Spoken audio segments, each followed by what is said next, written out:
Nate all the way. You know what? Yeah, we need an O lineman. Yeah, there's a couple we liked, but did you see the cornerback? Listen, someday y'all just gonna come to terms with the fact that this dude bad at drafting. All right, Jose, that you took the side right out my mouth. I mean, you get no argument for me. I'm not an EDC fan. I want to say he's bad. I don't think he's great either. He is bad though, and I'll tell you why. Okay, I'll tell you why he's bad. It's not because he picks bad players. Every GM picks good players, and he's picked some really good players, right? Mm-hmm. But Chris, I saw you retweet. I forget who it was from, but it was like this chart of the hit rate for different positions in the draft, right? And, well, yeah, and you said, oh, the criteria is bad. And I was like, yeah, the criteria was bad, but there isn't any real good criteria to judge drafts, because what we do right now is we go 3-4 years back and say, hey, this guy's a good player, that's a hit. This guy's a bad player, that's a miss, right? But it's not really the GM's job, right? It's just saying, hey, I picked a good player here. You're supposed to be building a championship team. And you look at Eric DeCosta right now and you say, hey, Nate doesn't make them or get them closer to being a championship team. He just doesn't. Well, right? what was the criteria? Oh, the criteria on that thing was the guys who got a second contract. So Rashad Bateman hit. But it's he's taking good players without any kind of context for what the team needs to move further. Let me get this real quick. Second night, casually watching but subscribe. Gotta show love. Y'all keep it up, covering the draft together. Peace. Hey, I appreciate it, man. It's like Carrie unwillingly said it last night. FUBU. So or boo boo, whichever one it was. Yes. So hey, that's what we're trying to do, man. Hey, I appreciate it. And we just here like vibing, man, having fun, chilling, talking ball, but also talking just in general, kicking it, barbershop talk, and enjoying it, man. So I appreciate you, donating and supporting, and we're just having fun, man, and trying to interact with the chat as much as we can while interacting with each other. So I appreciate it. Dropping the 10, and that's the vibe that we trying to give, man. That's the vibe we trying to give, and I appreciate you for enjoying it. But go ahead, B. There goes a edge rusher, Marshawn Needland to the Cowboys. What's up, Urban? We didn't draft yet, right? No, we have not drafted yet. We had 62 and we had 56, I think, or 57. 57 now, yeah. Bucks. Go ahead, B. I'm sorry. Oh no, I'm just saying it's like they're picking almost in a vacuum, saying, hey, this is who we think is the best player, without looking at, hey, what do we need for the team to get better and get where we want to go. It's kind of the same argument we made with Derrick Henry last year, right? And fans say, hey, we don't want to give up that second round pick, it's too much, or don't want to go and get Josh Jacobs. But you go and you sign Derrick Henry in the offseason now, right? But you needed Derrick Henry in January, not this coming September, right? To get to the championship, it's about timing as much as it is the talent. Mm-hmm. So Nate Wiggins, he might be, like Chris said, he could be a shutdown corner at some point, right? He must be a great replacement for Marlon Humphrey. But is he going to move you from failing in the conference championship to winning a Super Bowl? Mm-hmm. Like I said in the video I did earlier, like the reason I was PO'd last night is because the last impression on my mind is us scoring 10 points in the playoff game. Even though we held the high-powered Chiefs to 17 points, none in the second half. It was us scoring 10 points. All we talk about is couldn't run the ball, couldn't throw the ball. Well, didn't he probably could have, but I guess didn't run the ball and couldn't throw the ball. And that's all we talked about, right? Like what we didn't get done on offense, but we're worse than that now. Mm-hmm. You know what I'm saying? Like, you want the offense to do better, but you're giving them less to work with. And I guess I've said on our show multiple times, like, you've held Pat Mahomes to 17, Joe Burrow to 17, Josh Allen to 10, and you lost all three of those games. Let's get a corner. And Joe Burrow can't beat you when Lamar plays. No. Right. I mean, he may beat you this year because of the sun shines on the dog's ass sometime. Probably not But though. right. But I'm saying, like, when Lamar plays, Joe has trouble beating you. Yeah. But you have Mahomes to 17 points. That's a win defensively. Mm-hmm. You can't ask for more. You got to score more than 17 points. And the fact that you didn't, and I give the Chiefs credit, their defenses, they were a defensive team last year. Yeah. As good as our offense was, you got to score more than 10 points. You got to. You just got to score more than 10 points. Even if we score only 18 points, you got to score more than 10 points. But y'all got one of them fake offenses like Carolina had when they went to the Super Bowl. Relying on one person. You scored all the points in the world in the regular season, and then you ran into a defense that laughed at Ted Ginn and Jericho Cotchery. and just like Carolina, you had the MVP at quarterback. Right. Yeah. And he was carrying the whole team on his back. Mm-hmm. And let's ask this question, B, which is very interesting. Who had less? Cam or Lamar? Cam had less. Cam had less. Yeah. And I mean, when Jonathan Stewart went down, it was Fat Mike Tolbert running the ball. Fat Mike. Like, it wasn't. Mike Tolbert was Pro Bowl. Mike Tolbert. He made a Pro Bowl that year. Mike Tolbert was a defensive tackle. And Kelvin Benjamin wasn't playing. He tore his ACL that year. In joint practices with the Dolphins. Fat Kelvin. He had nothing. Another pass rusher. The Bucks took Chris Braswell. Cool. Let's keep this energy. Keep this same energy. Run on pass rushers. We need it. Organization locked in 2001. They all pay the bills. And honestly, I think EDC is trying to get out of it. I think the powers that be are fighting against him. I don't think so, man. I think he came up in that, and that's what he knows. That Coach might have a point to that. Like, I don't think he's. I'm not sure if he ain't trying to do something out different. of, but I think he sees like, hey, Ozzy's still in the building. Yes, and he needs to go too. Ozzy got pulled. Ozzy got pulled, of course, which is why he shouldn't be there. Like, you retired, you got to go. He's still like a lead scout. I don't want to dismiss Ozzy, right? But there has to, like B says, there has to be a change of philosophy. And they have a philosophy of defense. Okay, if I'm the GM, I don't need to be here. I just need to go play golf at home. He don't need to still be here. Right. He don't need to be like micromanage, not even micromanaging. He don't need to be like overseeing my decisions. You just got the ghost of the guy who won. And it's not even the ghost because he's just sitting in the office with you. And second guessing like decisions and thoughts and what's the hint of? Second guessing every move you make. Yeah, exactly. But at the same time though, man, like then I feel like I gotta run everything, all my thoughts past him. No. Like trading up for Tyler Guyton. But also like that's his fault though, at the end of the day, man. Like he had plenty of other opportunities. He could have gone elsewhere. He could have set his own terms. Like, hey, if I take this job, like you ain't gonna be looking over my shoulder. He could have done that. But I'm showing his mind. Tampa went and got Chris Braswell from Alabama. Right. But I'm showing his mind. He was like, "Yo, when Ozzy retire, he gonna retire." I didn't plan on him sticking around. Exactly. Yeah. But Harbaugh has sway.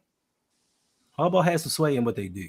Because that's another thing, right? Because this was the rumor around here, at least. I mean, it's a rumor, but the rumor was EDC was not a Harbaugh guy, and it was speculated that when EDC took over, he was going to get rid of Harbaugh, and it seemed that way that first year with Lamar that was going to happen, but they kept him. Packers just took Javon Bullard. Mm-hmm. Oh, that's your guy. That's Chris guy. Yep. So that's pick 57. That's pick 59. You got three quality guys there, in my opinion. Talking about tackles? Tackles and just offensive linemen, not just tackles. We got trade back. The Yale guy. We got BYU guy, and we got Haynes. Yeah, I like Christian Haynes Yeah, and you got Haynes. Rosengarten. you got To me, Rosengarten. those are four. Well, Yeah. to me, three. You could put Cooper or Beebe in there too, but Mhm. like they're in a. I mean, right now, I think we're in a good position to get an O-lineman. it's a very good spot right now. Very good. No matter what happens, I think we're in a good position to get an O-line guy. I So would rather it be a who's Who's left? preference? Yeah, who's left? Rosenthal, Rosengarten. Rosengarten. I'm sorry, Rosengarten, Beebe, Kingsley, Kingsley. Some. Hold on. Suamata, Back to my book. Kingsley Y'all say Sewell, the other guy's name. Blake Fisher, Suumataia. Taia. Suamataia. Suamataia. Mhm. Get him. Fisher, Rosengartner. How you say the kid from Yale? Amagaji. Amagaji and Suamataia. To me, My first preference is Suamataia. Well, being a football fan makes you well-rounded. you can pronounce any name. To me, Christian Haynes is the best one. Like, Oh yeah, he the best out of all of them, but he's a guard. But he's a guard. Oh, that's my guy. Kingsley, you got the upside because I think Kingsley, if you draft him, I think you could put him at left guard in year one, because he has the physicality that could lend itself to playing on the inside, and then switch him over to the left whenever you move on from Ronnie, or put him at right tackle if that's what you choose to do. Whatever you could do. There's options with him. With Haynes, he's just going to be a guard. Yep. And I think with Kingsley, the ceiling is higher with him. Mm-hmm. Hey, this board felt nice for them, man. Because if you think about it, at what they picked yesterday at 30, sitting there at 30, and the offensive line value wasn't necessarily there, maybe they trade down. If they trade down, their board would have looked a lot like what it looks like right now. Right. Like if they traded, late 30s, something like that, it would have been a lot of the same guys that's available right now. So it's falling pretty nice for them. So we got 1 hour and 22 minutes left on the raffle, and I'm going to type in what you guys can put to enter the raffle for a Sip to Tally Purple Kool-Aid challenge like that we all have on the channel, with the exception of Carrie. So we're gonna have to take care of Carrie, and this is what you put in to enter the raffle. This is right here. So you put this in, and this will enter you into the raffle. And this is what you will get if you win. Big Reg won yesterday, so I'll be getting that out to Big Reg. I have mine. Jose has his. B, Chris, and Hendo has one. Carrie will have one within the next 2 weeks while he's drinking out that water bottle. Carrie will have one within the next 2 weeks. So, upgrade me. Yeah, I'm gonna upgrade you, Carrie. I'm gonna upgrade you. I'm gonna take care of you. I should have done it already, but I'm gonna take care. Texas took Blake Fisher. Oh, cool. Okay, that's fine. Fine with me. There goes one. Fine with me. Fine with me. What do y'all feel about that Georgia center, Cedric Van, rest of his name? I didn't even watch him. Yeah, I didn't. I don't know that name, so I can't say. Now, the people in Jose chat, you're gonna have to come to my chat and do the exclamation point raffle. It ain't gonna work. Oh yeah. Yes. If you're in Lunch Break Hot Take chat, that raffle doesn't apply to you. Come over to Sip to Tally Films. Okay, like it says right there, and go ahead and enter the raffle. Yeah. Then you can go back. Yeah, we were gonna do a giveaway, but then we didn't. So then we changed our mind. But what you can do, we're getting away something next Wednesday anyway. Okay, well, never mind. Hey, Wednesday it is, and you got to be there to get it. I feel like some of the people watching should do a giveaway to us with their money. You got your pin comment going. You hit the cash app $LBHT show. There it is. There's a pin link in our chat box. You guys know what to do. Click that link. But we don't have the animation set up though. That's the No, one but thing. if you got your StreamYard open and you can see it, if you get it, say it just like yesterday. Yeah. Just because I got mine and I see it when somebody because my animation ain't coming up too because I'm in StreamYard. My only animation only comes up when I'm in Streamlabs. And I can see when somebody like does it over there and I have to go over there and see it. But my animation not gonna come up in Streamlabs. My animation only comes up when I'm in Stream. I'm sorry, my animation don't come up in StreamYard. If I thought about it earlier, I could have set it up where it would have showed right here. Like that's how we used to have it. But we got the completely different setup, so it goes across the whole screen on our thing. But if I thought about it before, I could have set up the OBS virtual cam. So and let me see, after June, or I think in June, I won't be in StreamYards anymore. So I'll be strictly Streamlabs. So, I think that won't affect. Oh, okay. I don't think that won't affect nobody but Chris. I don't think that'll affect nobody but Chris. Chris, you should be okay. Now he'll have to do something with his background. He'll have to, you remember I sent y'all that thing and we was in Streamlabs and his background was green. Yeah, we'll work it out. Yeah, we'll figure it out. We'll figure it out. Yeah, ain't no biggie. We would just have to figure it out. All right. Next up, Fisher went to the Texans, so we should be at another pick by now. That's 5 minutes, right? Or 7 minutes? Yeah. No, it's not that I'm out, Cam. It's just I'm not gonna pay for 2 services when I can do everything in one. Cole Bishop. Who the hell is Cole Bishop? Safety. Oh, that's why I don't know him. That's why I don't know him. I looked at like 4 safeties. I looked at 4 safeties, and 2 of them came from Miami.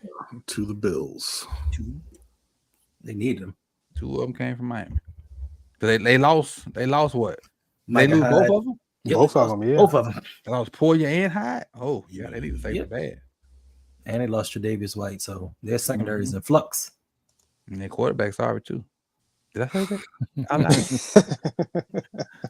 I did say that out loud. Didn't I? My bad. Didn't mean to say that. My bad. Sorry. Apparently, KC tried to trade up for a tackle. Who are KC's tackles? Who was it? Jawan Taylor? Oh yeah, Taylor. Mr. Start early. First in the league. And the other one is a free agent, so I forget his name. Hey Chris, they said they can't hear you. Oh yeah, you're muted. Yeah, you muted. Oh shit. There we go. Way better. Hey, my bad. So what did you say then? Because I didn't know you was muted. I just said, man, I'm happy to be here with you guys, man. For real. I thought you said something about Brazil. No, I was saying, with the Lions in front of the Ravens, I mean, they don't really need O-line, so I don't think it's going to be O-line right here. So this is like the perfect spot unless somebody jumps and jumps ahead of the Ravens. True. They should be in a perfect situation. True. What actual number are we on? That slipped my mind. I slipped. 61. It should be 61. Okay. So we should be good then. We should have our pick of guys. Kingsley might be the guy. You could get Kingsley. You could get Haynes. Either way, I'd be happy with either one. Yeah, me too. So I didn't think that would be no way in hell Kingsley would be here. I did not think so. I didn't even have him on my list.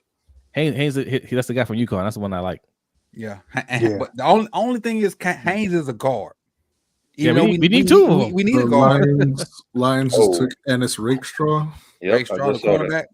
So okay. The Ravens are on the clock. This worked clock. out perfect. All right, so we got our pick, man. Yes. Let's see. Don't pick a safety. We got our pick. Exactly. What you saying though? Don't pick a safety. Don't pick Jaden Hicks. We on the clock, baby. Ravens on the clock. Let's see. Because this right here, this is, I mean, I know everybody's board is different or whatever, but this is like need, like crazy need, and then talent. Bro, we got our pick. Is right there. Yeah. And the dude I thought we was gonna pick by force is off. I thought Blake Fisher was gonna be the choice by force. Right. We got our pick of what we want right here. Of like what's left. So I Hey, mean, B, what you think about that running back y'all got?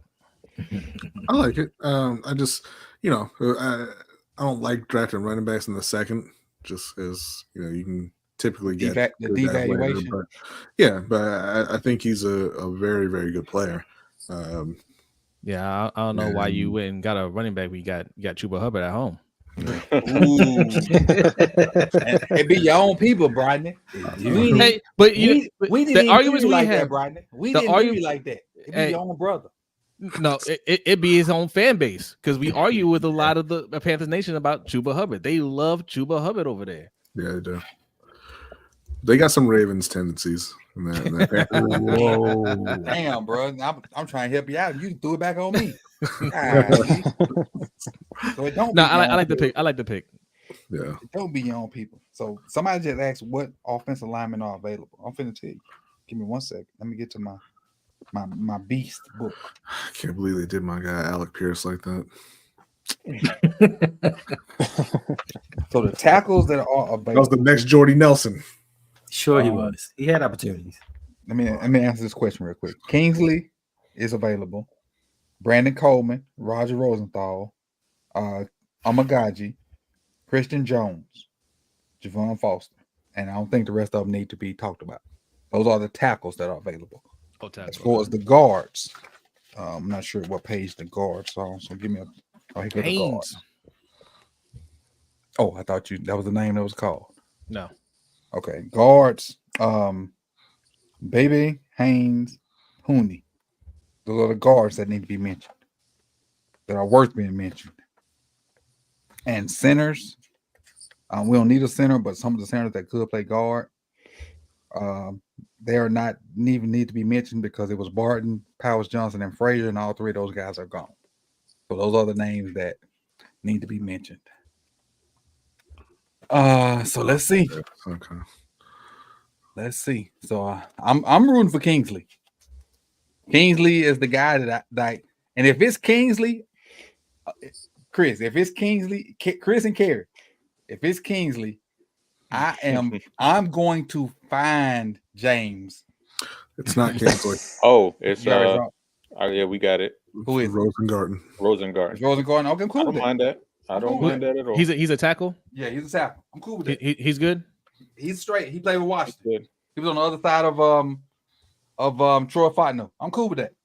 Right guard. One of those right tackle. One of those NFL Network dudes just randomly brought him up yesterday as like a potential surprise first round dude. So yeah, I'm cool. I'm cool with that. You cool with it? I'm cool with it. Yeah, I'm cool with it. Because like he played right tackle for Washington, but technically he was a left tackle because Mike Penix was left-handed. But I'm cool. I'm cool with it. Oh, okay. I'm cool with it. And he was a left tackle before Michael Penix came in. So when Michael Penix came transferred over, they moved Rosengarten over to the right side. Mm-hmm. So is he somebody that could potentially start at a right tackle and then slide over to left tackle? Yes. That's good. Then. I mean, he hasn't done it in college, but I mean, he was a natural left tackle coming out of high school, and then his first 2 years at Washington, he just didn't get any on-field experience, but he was playing there. Okay. Yeah. But the ceiling's still pointing up. I mean, the arrow's still pointing up with him. Like, yeah, I like it. He's not a guy who's done yet or who's like hit his physical peak. Like you look at him, like just physically, like he still has like way more room to grow physically, and he's definitely of the type where you could see Monken is going to want to put him on an island, and he fits that skill set because he has great feet. He's able to match and mirror edge defenders, and we know that's what Monken wants to do. Monken wants to let his guys be on the island and be able to match, and that's what he can do. He had a rough game against Michigan. He had a couple penalties. It wasn't his best game, but you look at all the rest of the tape, and he's impressive. Yeah, I like it.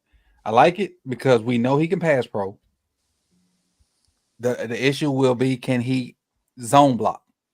So that's what I have to go back and watch, see if he can zone block. Be going back to that tonight. Someone asked for his height and weight. I'll tell you in a sec. Give me a sec. I got this paper that I don't. Was that a zone? No, They were 6'5", a zone 308. running game in Washington. Say again here. Washington, they zone running game, weren't they? They did a little bit of everything. Oh right. 6'5", 308. There you go. 6'5", Big 308. Okay. And with room to grow on his frame because he has like he's slender. Yeah. Okay. Good. So it's a dude. I'm and like the streets say, I fucks with it. Yeah. but this shouldn't be the only one. Right. This shouldn't be the only one because there were some good guards still left there too. Mm-hmm. I think you could still get yourself a really nice guard. So yeah, I'm cool. Be nice to get Dominique Puny in the third if we can swing it. Yeah, because I'm cool with not taking a receiver in the third. If we go with another O-line, like if we go with a guard in the third, I'm ecstatic. I think we can get a receiver in the fourth. A good one. Is that not making our pick? Yep. Yeah. Hey. I'm cool with it. Chiefs are on the clock. Trade it up. Look, you see him out here, like he's comfortable on the island. Yeah. You don't have to send any help with him. Like he has the feet to keep up with those athletic guys. You can see him getting out in space. Like, was Rosenthal one of those guys you sent me, Chris? Yeah, he was the I think like one of the last ones. Can you load it? You want to load it and put it on the screen? Oh wait, you mean the package? Yeah. No, he wasn't one of them. Okay. I was just wondering if he was one of the guys because he wasn't one of the guys I thought we was gonna get. No, I got but it's like they're all just mixed up in one. Lele. We'll holler. See you later, big dog. He ain't going nowhere. And Graven said, "Well, you ain't gotta look for James." We'll see you later. Right? I don't. I saw him when he said that. I ain't gotta look for James. Right? Because I thought it was gonna be Kingsley because like I was fighting for Kingsley in the episode when I did with Deep Cover. And this is one of those dudes who, if he goes back to school, like I said this with Kingsley too, like if Kingsley or Rosengarten go back to school, which Rosengarten was leaning towards going back to school, but we know the coach, he left, and pretty much there's just a mass exodus of all of the top dudes from Washington leaving. Mm-hmm. So he was like, I'm not gonna come back, like I'm gonna just go to the NFL. But there's a good chance if he goes back and maybe moves over to the left side now that Troy Fontenot's gone, there's a chance that he's probably top 20, top 25 pick maybe if he goes back to school. Same thing with Kingsley. I think Kingsley could have been similar too. All right, that's what's up. All right, I'm gonna read you what Dane Brugler has for his summary of Roger Rosenthal. He has Rosengarten. You want to make him Jewish so bad. He says, I'm sorry. Go ahead, B. Oh no, the Chiefs just took Kingsley. The Chiefs took Kingsley. Not bad for the. I just saw it. He says, 2-year start at Washington. Rosengarten secured the right tackle position in former offensive coordinator Ryan Grubb's zone-based scheme. So that fits what I think we're going to. After practicing as a left tackle his first 2 years on campus, which Chris just said, he moved to right side before the 2022 season when Michael Penix Jr. transferred to Seattle. He could protect the lefty quarterback's back blind side. In both the run game and pass protection, Rosengarten exploded out of his stance with enough quickness to find the correct angles to work his hands inside to the correct position. However, he needs to play with better timing to compensate for his average core strength and inconsistent bend, or things could unravel quickly. See his tape against Michigan in his final game. But the thing is, that final game versus Michigan, everybody on Washington team fucking sucked except for Roma Dunze. Because Michigan overpowered all day, but overall, Rosengarten's pass protection won't win any beauty pageants, but his feet stay active. He trusts his handwork and his eyes to execute his blocks. He projects an immediate swing tackle. He projects as an immediate swing tackle for an offense as a potential and independent starter if he continues to develop stylistically similar to Garrett Bowles. So I think we got a solid dude. and his grade was a 2nd to 3rd round, 69 overall. And what we picked at? 62. Oh, it's close enough. Close enough. I like what we got.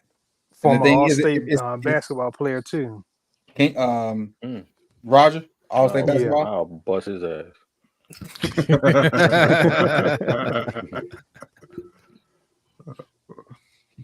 And I feel like I can win a shooting contest over most NFL players. Yeah, that pick makes me feel a little better. I'd have felt even better if we'd have gotten what's his name? Hinkley. Powers Johnson. Well, and I would have agreed with you, Jose, until I've seen all the Kingsley jumping out of the pool. I just saw Kingsley jump out of the pool. Yeah. And that's hard to do. But I think I forgot my train of thought when I saw Kingsley jump out that pool.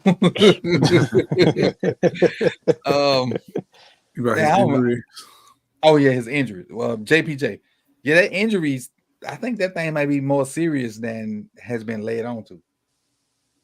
Because I think, like, when I did my O-line stuff, he was one of the better offensive line. When you look at just straight tape, he be dogging people, man.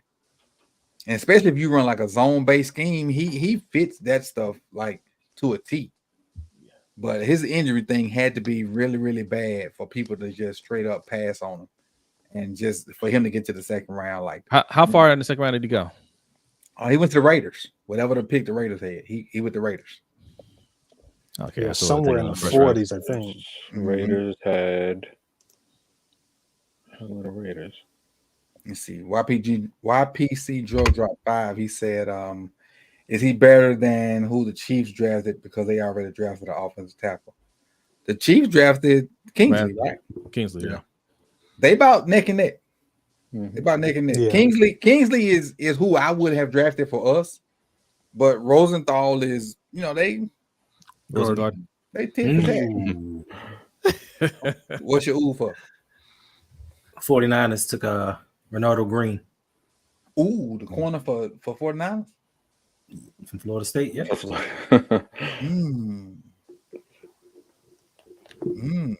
what they weak at too on the secondary.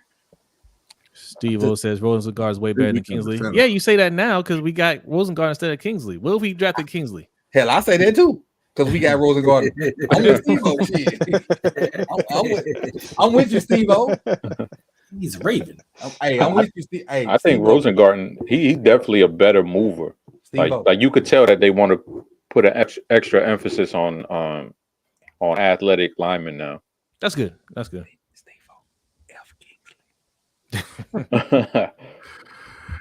So we got him. He definitely gonna lock down that right tackle spot. Well, I ain't gonna say definitely, but he's gonna compete with McCarry, right? McCarry and McCarry is gonna compete with center block feet Jones, right? And I definitely think he's gonna beat center block feet and Jones. Okay. So I feel. Oh yeah, and he ran an under. Somebody just said about his RAS. He ran an under 5 40. I'm gonna pull up his RAS real quick. Let me see if I can search.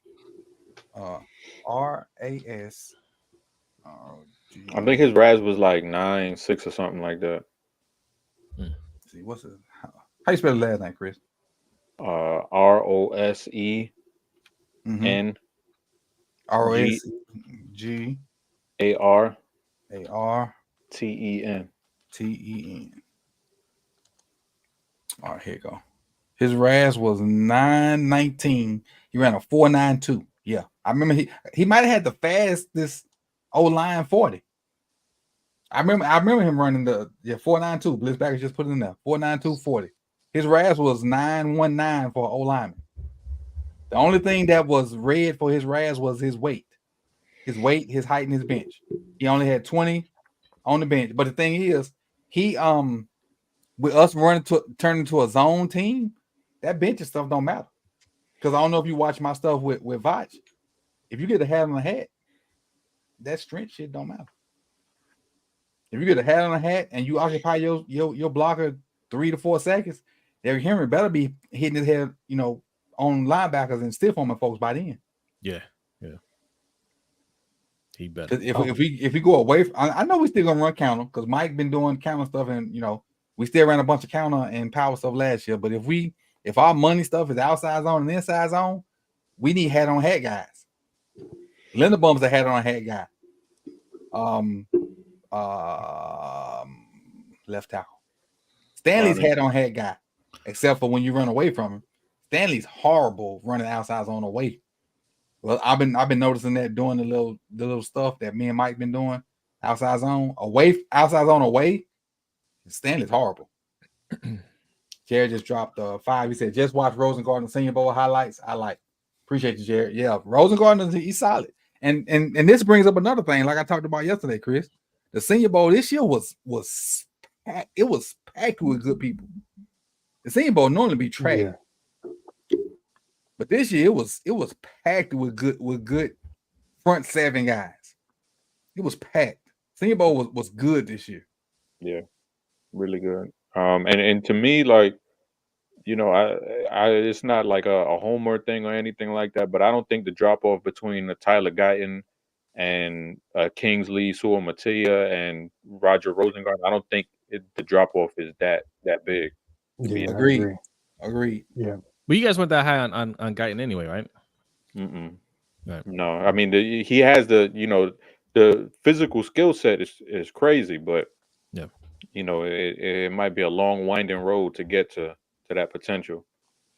So all right, so we got a potential hit on the right tackle. Now we got to worry about guards. Like I'm not looking at the draft to fill in the 2 holes there, right? Like what do you guys, what's the best case scenario? I think we got one hole. You think Ben Cleveland is going to man the right guard well? Like I can see him winning the job, but is he going to step up? I believe in Ben. Okay. The Jets traded up with Carolina to take Malachi Corley. That's somebody I wanted the Ravens to get too. That's interesting. That's nice. Very interesting. That's nice for the Jets. Why see the Panthers up here with the Jets? They traded with y'all, B? Yeah, yep. Carolina was on the clock, and now they're not. So y'all about to have a gazillion picks in day 3. No, because they moved up earlier, right? They moving up and down. Yeah, they got a 5th round pick back. But man, no man, just get the people you want. You're having a pretty good draft so far. What did you think about Legette, B? Wasn't a fan.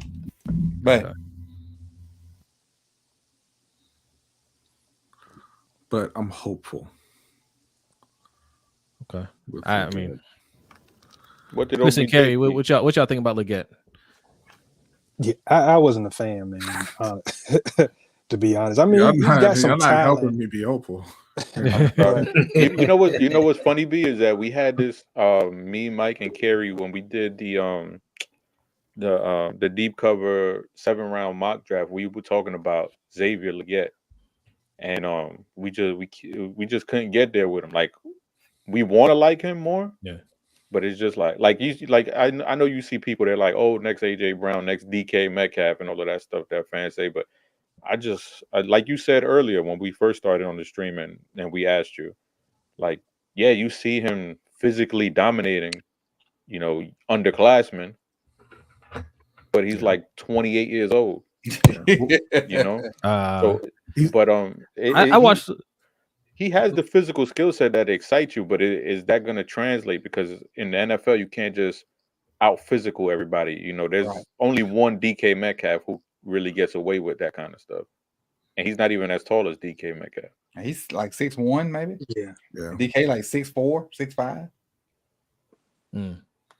Like, and B even said it. Like the concerns I had with him, B came on when I asked him about it, and like he said, he watched film on him. He like he don't think he can get away with that stuff, in the NFL because he doing that stuff to kids. And the thing too is like, and maybe it was just the few games I watched, but like even when he got the ball, like that strength kind of seemed to disappear for me. Like he was going down easy. Like if he's in the open space, like he would take off. Because he ran a 4.39 at 220, but if somebody hit him, that was the end of the play.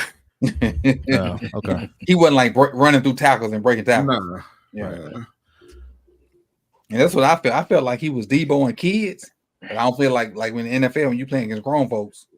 It's kind of like what Taras said about these kids that's coming into the WNBA. Yeah, you can do that versus 17, 18, 19-year-olds. Yeah. But you're dealing with grown folks. Right. Some of that stuff ain't gonna translate. Yeah. And so, and he's a physical specimen, yes. But the NFL is full of physical specimens. Yeah, that's how you get there. Yeah. Right. So, I don't wish bad on him. I'm just trying giving my honest opinion on. I just, what I'm saying? Yeah, not at all. I mean, you learn your lessons with these kind of players, right? Because you fall in love with these types because you see the dude, he looks like a creative player off of Madden, and you're like, oh damn, and you get burned by those kind of outliers and those dudes who don't really win with any kind of nuance or technical refinement, and you get burned by enough, and you start getting hip to it, and you're like, all right, you're not gonna get me again. Mm-hmm. He's gonna be Cordell Patterson in 3 years. How old is he? Oh wow, 28. He's 23. He's 23. And that's the thing. He was at South Carolina for 5 years. Literally did nothing the first 4 years. I mean, I'm talking under 150 yards receiving, and then his last season when he's 23, he had 1,200 yards. Oh, did I tell you? Contract year. Remember when I was on the show and I told you I was going to text the kid that was at South Carolina? Did I come back and tell y'all what he said? He said, all right, I'm gonna pull it. I'm gonna get the text message. Hold on, y'all can keep talking. Do you think Dave Canales, might get the most out of? That's kind of the thing that I was like. It seems like they have a plan for what they want to do with him. They met with him a bunch of times. They seem real excited about it and everything. So I'm hoping that they see exactly what it is that they want him to do, and they know he can do it. But I mean, everybody acts excited about the guys they picked, so I don't know. Right. Yeah. All the kids said was except the Falcons. Big, fast, and strong, and going to make the catch for sure. That was that was it that he said. Okay. And keep in mind, this kid is a freshman, or was a freshman, so he probably was overwhelmed. Like this kid is 17, 18. Mm-hmm. Oh, right. And Legette is 30. My man said, "I'm gonna give you the very short list of positives and not talk about anything else." Yeah. This kid's 17. Legette's 30. He said he's big, fast, and strong, and going to make the catch for sure. So you take that for what it is, and keep in mind this kid's just getting there. He 1 year with him, and Legette's right 30. In 3 years he gonna be like, yeah, he really wasn't nothing. Yeah, you're right.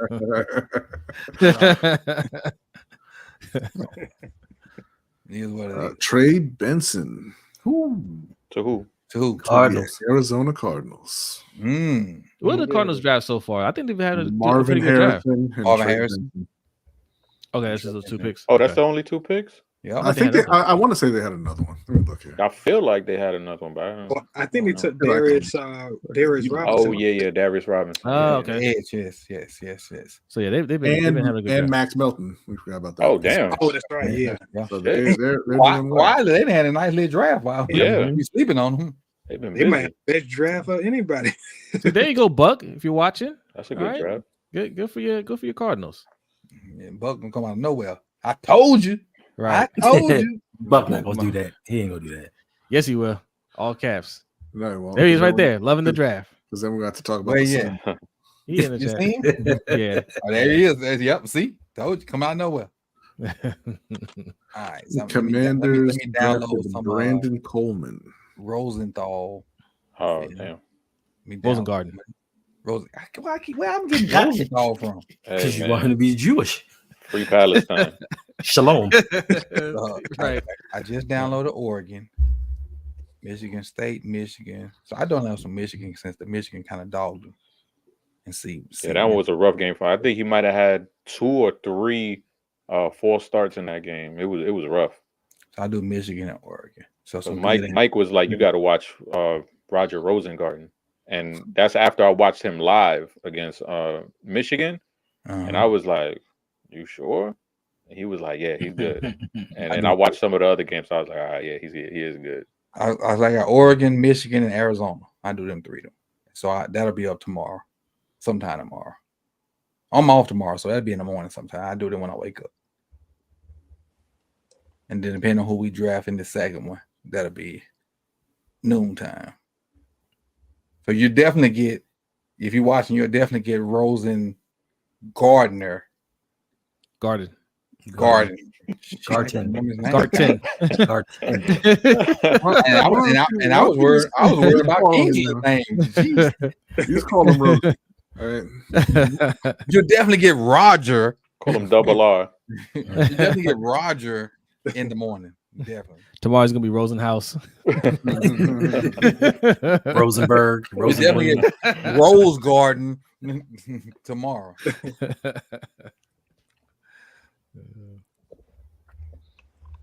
But yeah, what we at? Nah, okay, I got that down. All right. The commander select Brandon Coleman from TCU. Let's see what we got about. Let me see how much time we got left on our. Damn, the Cardinals pick again at 71. Yeah, 5 picks. Each. Oh, they pick after that too. We got 48 minutes left on our raffle. So we got 48 they pick a 79. 71. Kevin Spencer says trying to catch up. Who do we draft so far? We got Nate Wiggins in the first round, and then we got Roger Rosengarten in the second round. Who? Right tackle. Who? Rosengarten. Oh, okay. Rosengarten. Yeah, just check. Just check. Rosebud. All right. So you think we got one hole to fill? That's left guard, right, Coach? Yeah, because I believe in being. I've been a fan of, not a fan, but I've been an advocate of Ben Cleveland for a minute. Yes. So I ain't gonna switch. I ain't gonna switch over. Shoot, I'm an advocate now. I think Ben Cleveland can do it at right guard. Dude is putrid. Right. Look at the tape, Coach. I'm gonna trade him for a starting guard, though. Come on, Hendo, your turn. No, I'm not getting in this night. I'm not part of the shenanigans. Carry, tomfoolery. Carry. After the stream, don't log off. I feel you. Yeah, we're gonna tell you what our inside sources told us. I feel God. Damn. There you go, Hendo.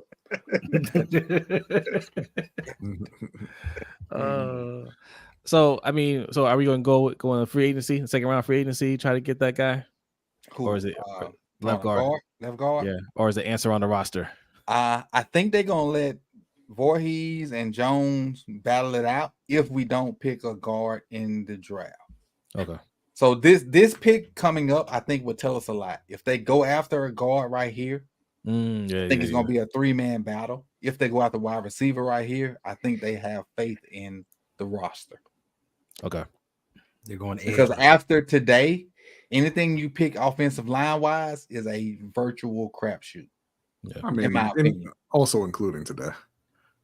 For being honest. No, because you still got Haynes. You still got Christian what's the kid from Texas? Christian Jones. And you got Beebe.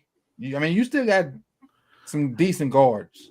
No, I'm not saying that there aren't any talented guys. I'm saying it's still a crapshoot, especially if we're talking about guys who the whole draft is crapshoot. Right, that's what I mean. I'm saying, especially if we're talking about guys who can come in and start immediately and play well. Yeah. I learned that one the hard way in Carolina as well. Ravens learned that with Ben Cleveland. Chandler Zavala with his 0 PFF grade that I did not know was possible. Yeah, he was a boatload of wide receivers left. I'd be saying it's a boatload of wide receivers left. He was a 4th rounder, right, or a 5th rounder? Zavala, I think, was 6th. Oh, 6th rounder. But he ended up starting, and then they told him. You show why he was a 6th rounder. Zavala's my UCLA guy, right? Yeah. NC State. Because he played next to Aquanu, and that's what everybody was all excited. Oh, they reunited him. Oh, me, I was excited. Yeah, I thought he was gonna be good too. I was He's all still- excited for you, B. I was so He's excited. still gonna be good. I was so excited that I drafted the running back. I drafted Miles Sanders. I'm like, yo, this O line is gonna be good. You and me both. Man.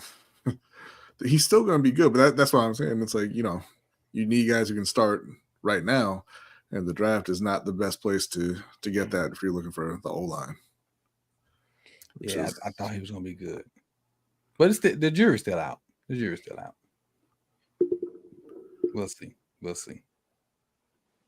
We will see. Need to see who they picking now. What pick are we on now? We're on.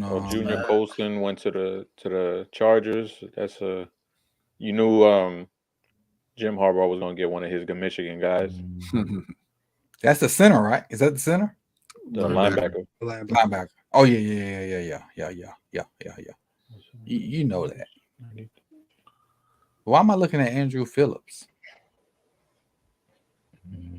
He get drafted? Are the Giants on the clock?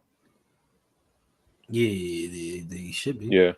Oh, well, that's who Giants got then. Yeah. Oh, they got Andrew Phillips. Mm-hmm. Tony Franklin's still there. Wouldn't be surprised if he's our next draft choice. Carolina should be on the clock then now, right? Or is it Arizona? Then damn it, Arizona.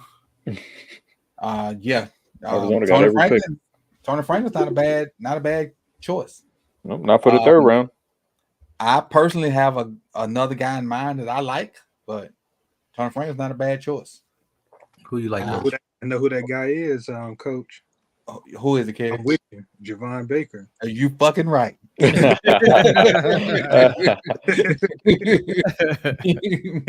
That's definitely who I got in mind, Gary. Definitely who I got in mind. Definitely, I like that dude. Like I he ain't a burner, but he is a receiver. Like, and I've been a receiver coach for all my years on top of being a coordinator. And if I had a high school guy that I could shape and mold, it would be Javon Baker. Because he's not a burner, but he do everything else other than all them during drops. He do everything that I would like a high school receiver to do. He can do the intermediate stuff. He can run the quick stuff. He can get over top and make the spectacular catches. He blocks his butt off, which I love. Everything that I love in a receiver, Javon Baker does. Now, I don't know what NFL coaches value. I don't know what college coaches value, but I've never been on that level. But what I love as a high school coach, Javon Baker does. Other than drop the darn football. And his drops ain't because like he can't track the ball or he has like eye issues. His drops come because he's trying to see where the defender at before he catch the ball. And that's him trying to make plays. And I understand why. His drops ain't because they like drop issues. His drops because I'm trying to see what move I'm gonna put on you before I catch the ball. And that could be fixed with just, hey, catch the fucking ball first. That just simple as catch the ball, tuck it. Like simple drills can help him put the ball away. And like stuff, I used to have a ball that had it like on the tip of the ball, it had different colors. And what I would do is in the drill thing, like you had to catch the ball, call the color to me and the number before you could run. So while the ball in the air, you had to call like red 3. Like you had to catch it and call the number to tuck to me in practice before we go. So like in individual drills, that's the only ball I use. It was a Nike. It was a Nike Spark ball, and it had colors and numbers on it. And so we would use that ball in all our drills. We wouldn't use a real ball until we got in like 7-on-7 or team. You all right, Hendo? Yeah, I'm reading. I'm trying to. Okay. Just next picky. Okay. So we had that Nike Spark ball. And so in every like little individual stuff, we use that ball. We wouldn't use a real ball until we got in drills and team. And you had to call the number, the color and the number out, and you had to the tuck. And so that like we didn't have a lot of drops because of that ball. And I still got it in the garage. And like I had to try to color and spray paint stuff on it, but it was one of the best investments I ever had. And that's all Javon Baker's problem is. He just need a coach that's going to invest in working with him with drops. And his athletic ability is so good. They probably never had a coach that like over accentuated drops with him because he could do so much other stuff so good. One hand catches, like tracking the ball, like he stems stuff. He stem people so good. Like when he get on top of them, he gonna work back inside. So go ahead. You said something, B? No, I didn't say anything. Oh, he when he gets even with people, he works so well with getting on top of people and stemming back on his routes. He gives the quarterback an unlimited amount of space to have error, to throw fade balls and do other stuff. I love the kid and what he is as a receiver. Kind of want this pick to be Javon Baker now. What's on y'all? It's yeah, it is. Arizona just drafted. It is Javon Baker. No, Isaiah Adams. Isaiah Adams. Oh, from Illinois. Yep. Yep, from Illinois. Yep. Sure is. So I'm head over heels over Javon Baker. Now, where he's gonna go, I do not know because them drops mean a lot. And some people don't see him like I do. And it could be my bias, but it is what it is.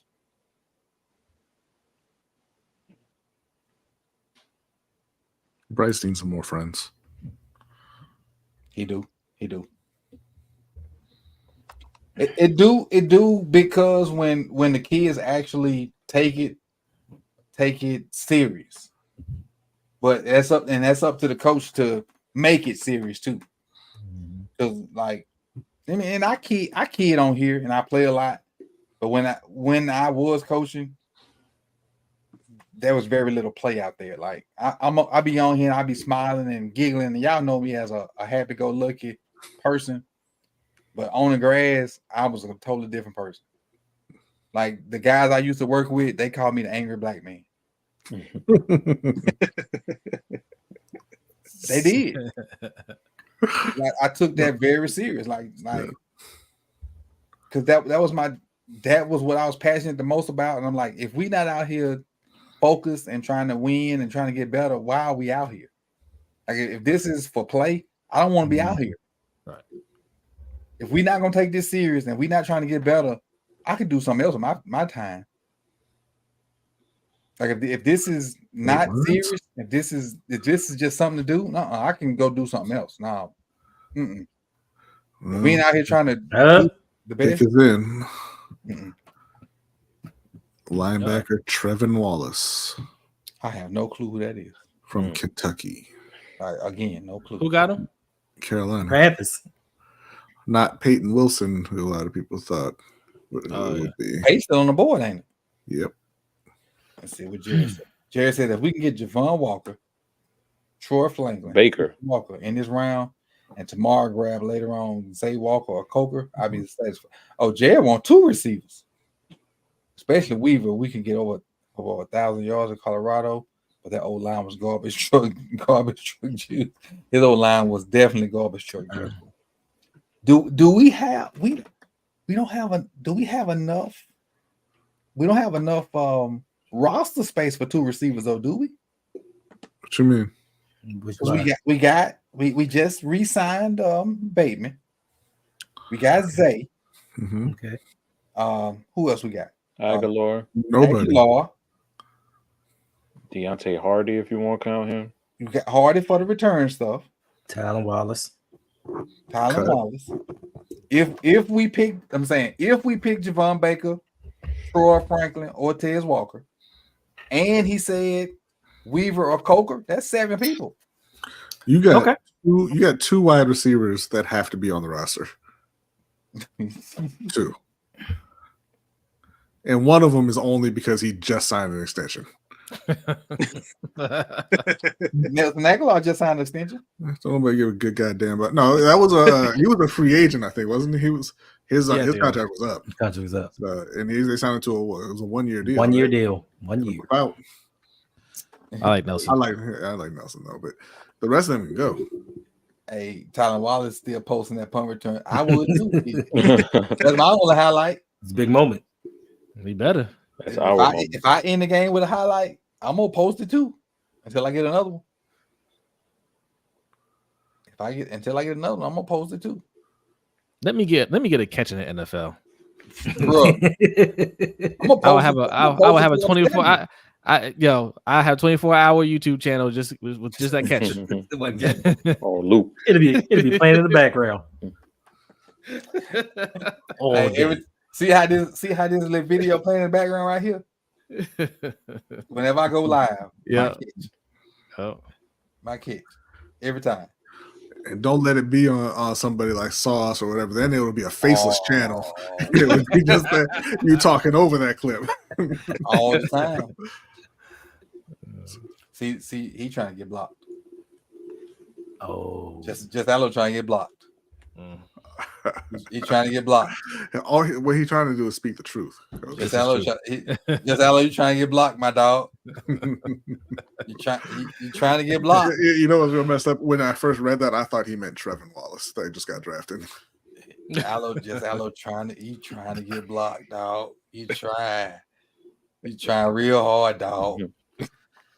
Hey, no Prochet slander will be allowed. I don't care if he playing for the once again. Bengals. We had to ask somebody on our channel the other day. If you call him the truth slander, then maybe you need to reevaluate your thought process on what are we talking about. Right. Like, dude said, I forget who it was we were talking about. He said I was slandering somebody. I was like, all I did was read his stat line. That's right, he did. Who was it? I think it was Bateman. Cause I read Bateman's career statistics and like, why are you slandering Bateman? No, was it Mark Andrews? Maybe one of them. We're talking about his performance in the playoffs, which is god awful. And they're saying, yeah, you're slandering Mark Andrews. He said, all I did was read the stats. There was no other commentary. The slander comes next. Crazy. Well, you know what? I take that into consideration, just Allo. You're not trying to get blocked. If you speak in facts, I apologize. You standing on business, as the kids say. Wait a minute, Coach. How is it you still standing up for Prochet, but you gave up on Queen? No, because he's a Steeler now. No, but Prochet's a Brown. Exactly. Brown's not our rival. The Browns not our rival. The Browns rival nobody. The Browns just Browns. The Browns. We don't care. Still a division rival. We don't care about the Browns. Yeah, they're about to be better than you this year. The Browns. Okay, they'll be better for. They'll turn to the Browns by midnight. All right, like the Browns are division rivals. The Steelers are our rivals. It's like with Hendo, right? Anytime, because Hendo likes to call the Panthers the little cousins, and every time I gotta remind them that the Panthers have had more success than Baltimore in the last decade. Ravens fans don't like to catch up with what's currently going on, but it has not been a very successful recent history for y'all. Well, recent. Well, B, let me tell you this. Since you speaking facts, and they are. Now, you ain't just blurting stuff out to try to hurt feelings. I would never. No, he tries. He tries to hurt feelings. I'm trying to go somewhere. You do know my favorite play in this draft is part of your ops now. Penix. That was listen, man. That's talking about just drafting with no rhyme or reason. That was the dumbest goddamn pick I ever seen. And not because there's something wrong with Michael Penix. I like Michael Penix. You wasn't here when I told the story about the guy that fixed my air was. No. So my air was out and the guy came to fix it. He's a Falcons fan. Oh, I think I heard that. I didn't hear this. So my wife, he had to come in here and fix it, and he saw the green screen and stuff. And my wife told him that I do YouTube. And so when he told me, the guy's like, "That was the worst fucking pick. What the fuck are we doing?" It's not anything against Penix. I like Michael Penix, but it's like you didn't have a visit with him. They said they only talked to him at the combine for that 45 minutes or whatever. So Oh, you didn't do your due diligence on him. Damn. You paid another quarterback $100 million, and it's just like, hey, let's do this for fun. The Cowboys picked Cooper Beebe. Yeah, man. Shout out to my boy. And I'm seeing this picture. Chris, did Cooper play center? He played left tackle. He played right tackle. Obviously left guard. I don't know if he played center. The picture but I know he definitely played. The quarterback is standing behind him. He definitely played both both tackle spots and left guard for sure. But I don't know about center. Maybe he did. The picture I'm looking at. Maybe his hands is on the ground. Let me see if I can share this with you. Let me see. Present. Share screen. Who took Cooper? Dallas? Cowboys. Yeah. Doesn't that look like he's playing center? Nah, that looks like guard. Okay. Yeah. Like guard, y'all the see a ball in quarterback his in the hand. shotgun. Well, I figured the draft. Okay, let's go. Okay. Maybe that's me just tripping there. Yeah, but believe it or not, his fat ass played both tackle spots, and then at left tackle, I think he won all conference too when he played at left tackle. That's a good pick for him. But he's obviously not going to play tackle in the NFL. But yeah, that's a great pick for the Cowboys. Falcons take Braylon Trice. That fast? B got the fastest internet in America, bro. In America. So that's the edge. So they can stop complaining about the edge now. Damn. So they got two guys on the defensive line. Then they got Ruka Rororo and they got Bryce. Jalen Bryce. So I heard stories that they were trying to get back up in the first round to get Latu. And they couldn't find a partner. They were trying, even after they got Penix, they were trying to get back in the first round to get Latu, and they couldn't find a partner. Good.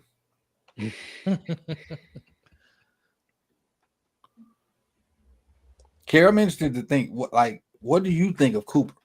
Because early in the draft process, Cooper was projected to be one of the better O linemen, and the fact that he fell this far, what do you think about Cooper? Yeah, this is surprising to me. Like, I kind of thought he had already went off the board. A guy that is complete as he is, that has shown the ability to play multiple positions. I think that's all you can be asking for in the second round. So for him to fall this far, especially a dude that, he was on like a lot of first round mocks early on in the process. So for him to fall this far, like I don't know if it's something medical going on or it makes you wonder though. Yeah, because I like when the draft process first started, like when everybody started losing the playoffs and whatnot, Cooper was a name everybody was talking about, like first round, maybe it's second round guy, like he's that deal. And the fact that he got pushed back to what's this, third round? Third round. What happened in the process that he got pushed back this far? Right. I think for me, I think all of that first round talk, I thought it was overblown. Like, I'm a big Cooper Beebe fan, but I thought it was all overblown. Like, I never thought he was going to be a first round pick. Maybe late second, but that he's not that kind of dude where it's like, oh yeah, this guy's going to be a first rounder. When you're a first rounder, you have to have the measurables, you have to have the testing, you have to have the tape, and Beebe probably has the arms of a midget when you look at it. I forgot how long his arms are, but it is, and I'm not even an arm length dude, but NFL teams, they're going to see that because it's well below any kind of thresholds that these teams have. So they love those kind of measurables and things like that. So just when you couple all of that together, like I think that's why he's going to be in this range because of that. All right, we got 25 minutes left in the raffle. So if you don't know how to enter the raffle, You do exclamation point, raffle, space bar, the number 5. Exclamation point raffle, the space bar, number 5, and you enter to win the Sip the Tally purple Kool-Aid chalice. Mine is empty at the moment, but it is what it is. It's the exclamation point raffle, the number 5. You can actually do the number 1, 2, 3, or 5, but to give you the best chance to win, it's the exclamation point raffle, then the number 5. Now, if you're new and you don't have enough tally points, you might want to do 1 or 2. But for the long-term watchers and listeners, you can do 5. But if you're new, you might want to do 1 or 2. But for people that's always here, you just do 5. And yesterday's winner was Big Reg, and Big Reg, you not eligible, but you know that already. So you can do it anyway. But if you win, you ain't getting jack. You know what? You ain't getting nothing. And then guys on the screen, y'all can enter too. You know, I told y'all yesterday. And that is for so I did add y'all points. So like yesterday I had to wait to be pick up. I did add y'all points. So I added Hendo's, Jose's, Chris, and I added yours last night, B. But everybody else I added y'all's today before we came on. Chris, Jose, and Hendo. I added y'all's today. And that is for Coach's channel. If you're on Lunch Break Hot Take channel, you want to enter the raffle, go over to Sip to Tally Films. All right. Otherwise, just hang out in our chat and you collect points because we're doing our giveaway for the end of the month on Wednesday. So, you know, we give out 2 prizes, one for the person with the most points. And we do a raffle for anybody that has at least 1,000 points. That's for a $25 Amazon gift card. That'll be on Wednesday. Damn. Yeah, we got 28 names over here so far. And Big Red is so damn hard-headed. Why his name in this thing again? Because he's Red. He's Big Red. Because he in it to win it. That's why. I told this dude he couldn't win. Why his name over here again? The Bears just took Amagaji. It's called spirit of competition. They having a good draft. Yeah, they are. Mm-hmm. They really are. They really are. And I will say this about the Bears. So not now, people. Mm-hmm. Don't leave. Not now, 219 people. When you get a chance, sometime tonight or tomorrow before the draft picks off or whatever, look up what they're about to do with their stadium if it gets approved. When I tell you, if they get approved to do what they're trying to do to the new Soldier Field, whatever, when I tell you that thing is going to be off the meter, it's going to be amazing. Like, and it's going to be indoor, so they may have a chance to host the Super Bowl. It's going to be amazing. Like, it's going to be, they're going to have stuff around it, whether you can see around the city, where they can host like outdoor events. It's going to be crazy. They have not necessarily a mock-up, but like a virtual rendering of what they're going to try to do with the stadium around, because it's going to be on the water, because, you know, they on Lake Michigan or Lake Erie or whatever, the 5 lakes around Chicago, whatever. But it's going to be amazing. And I saw it about 2 days ago, and I was blown away. It's going to be crazy. It's going to be crazy. B.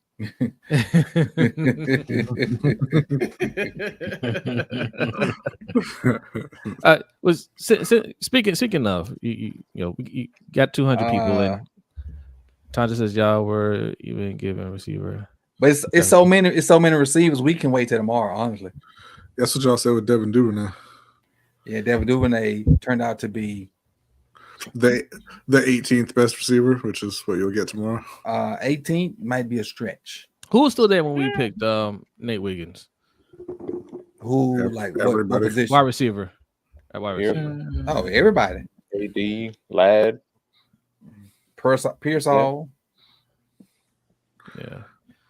I mean, was my focus is, or did they jump up ahead of you for Worthy? They jumped up. They jumped up, yeah. My focus is offensive line. We get offensive line figured out. I'll worry about everything else later. Yeah, when we re-signed Bateman, I knew receiver was going to be like I ain't gonna say an afterthought, but it wasn't gonna be a priority.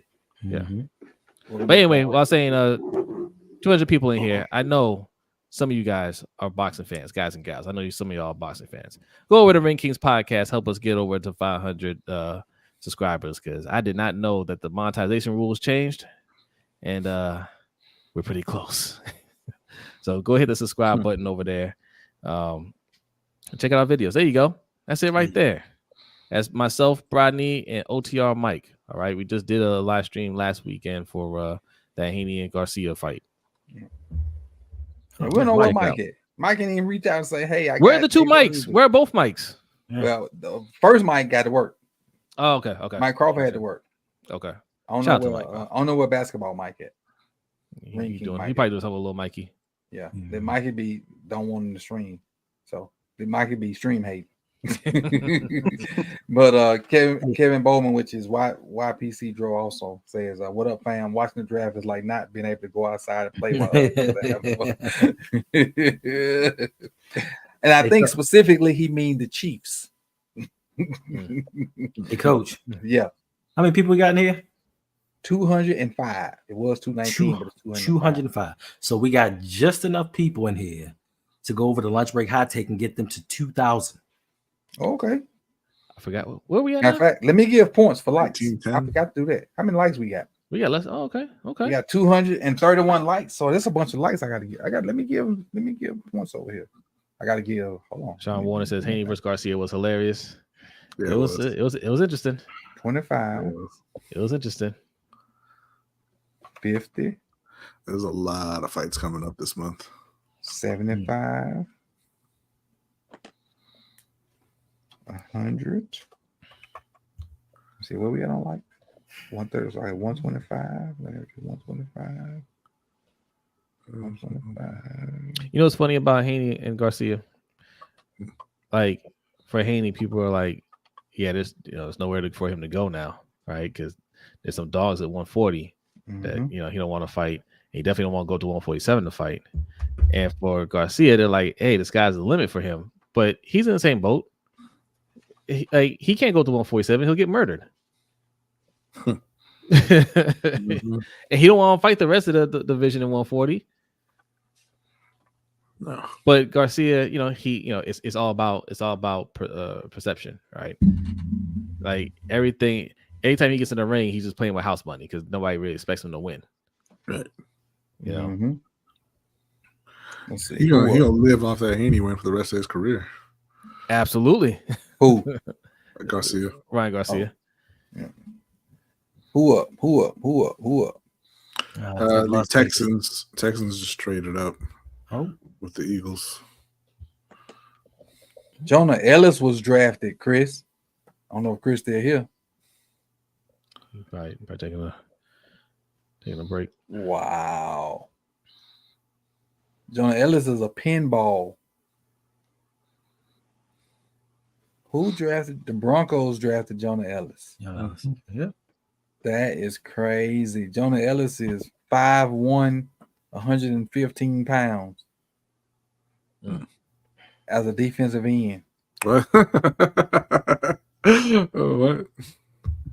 Oh, they're playing that college 25 that's coming out. That's what Jose used to do. He used to get the running backs and just put them at defensive end and just run around the tackle. I don't think that's going to work in the real league. Jose, your strategy is being told. They used to get mad at me. They're like, why? How come we can't touch your edge rushers? I recruit 10 running backs. I would recruit about 15 offensive linemen because whoever didn't make the lineup, I would convert them to tight ends. I can't believe. Yeah, I'm just really Carolina out here trolling me, man. Like they were the kings of drafting off-ball linebackers and running backs in the first round, and then they come out this year trying to act all competent. And like, oh, we got this wide receiver who can't play. And then in the second round, running back, and then off-ball linebacker. Then somebody else got drafted too, DeMar Glaze. Glaze from Maryland. Yep. Okay. He went to the Raiders. The Raiders. Tell me if Al Davis wasn't still alive, what's called would still be what's called would be a Raider. The boy that the Chiefs picked. Worthy. Worthy. Almost definitely. If Al Davis would still be alive, Worthy would have been a Raider. He would have traded up to get him. Yeah. Most Facts. definitely. Like Ashley Lee. Yeah. Most definitely. He would have traded Mark Davis to get him. Son, you got to go. I got to get Worthy.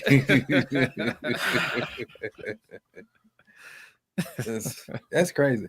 So, if are you the guys that's watching? Have you seen like a best available list? Who's on that? You know how they have I'm like looking at the ESPN best available list. Who's on that? They've got TJ Tampa, corner from Iowa State, Peyton Wilson from NC State, Cedric Gray, the linebacker from North Carolina, Jaden Hicks, safety, Jatavion Sanders from Texas. Yeah, Jalen McMillan from Washington. Then we got Blake Corum, the edge Hunt from Houston Christian. Christian Haynes still there. Marshawn Lloyd out of USC.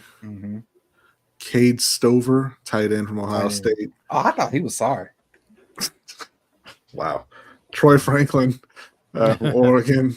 Matt Goncalves. I'm not sure how to say it. Goncalves or something like that. Yeah, the OT from Pittsburgh. Adisa Isaac. I don't think anybody wants another edge out of Penn State. Brandon Dorlus, DT from Oregon. Brendan Rice from USC. Cam Hart out of Notre Dame. Austin Booker, the edge from Kansas. Christian Jones from Texas. Roman Wilson from Michigan. Your boy Javon Baker. Makai Wingo from LSU. Tez Walker. Chris Abrams Drain, corner from Missouri, and Dwayne Carter, the defensive tackle from Duke. Lil Weezy, baby. Lil Weezy.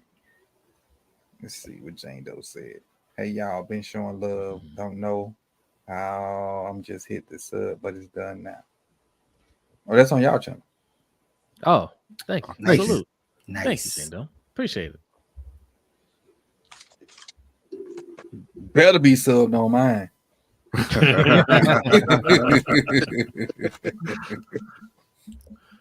Maybe Carolina can come back and get Jamari Thrash tomorrow. Davon said what Davon said that was day that's evil. He's talking about what he's doing NFL college football, NCAA 2K. No, I'll tell you, look, you guys ever play? I'm not the only one that did it. You had to create a player. You had to create a player, and you want to recruit him, but you know your school isn't good enough to recruit him. You're not gonna go there. So you change the position to like kicker, right? Like make him like your partner got the best arm in the history of punting.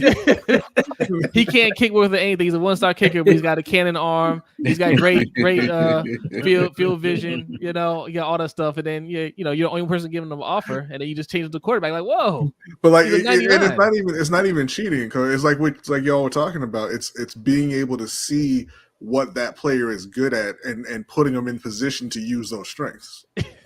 Okay, this kid can't kick it 5 yards, but if I put him under center, we're gonna win back-to-back national championships.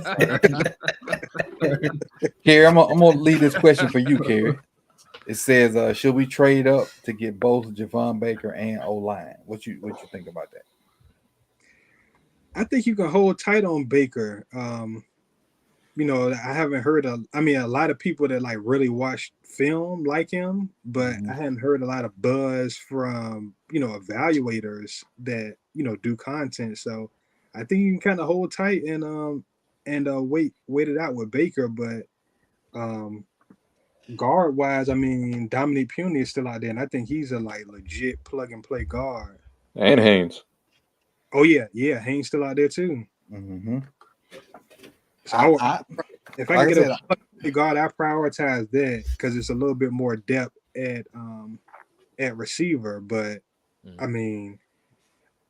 like the way they thinking because Javon Baker's a dude, and I'm not comparing him to this guy. I'm not saying he's gonna be this guy, but Javon Baker has shades of Devontae Adams to me in play style.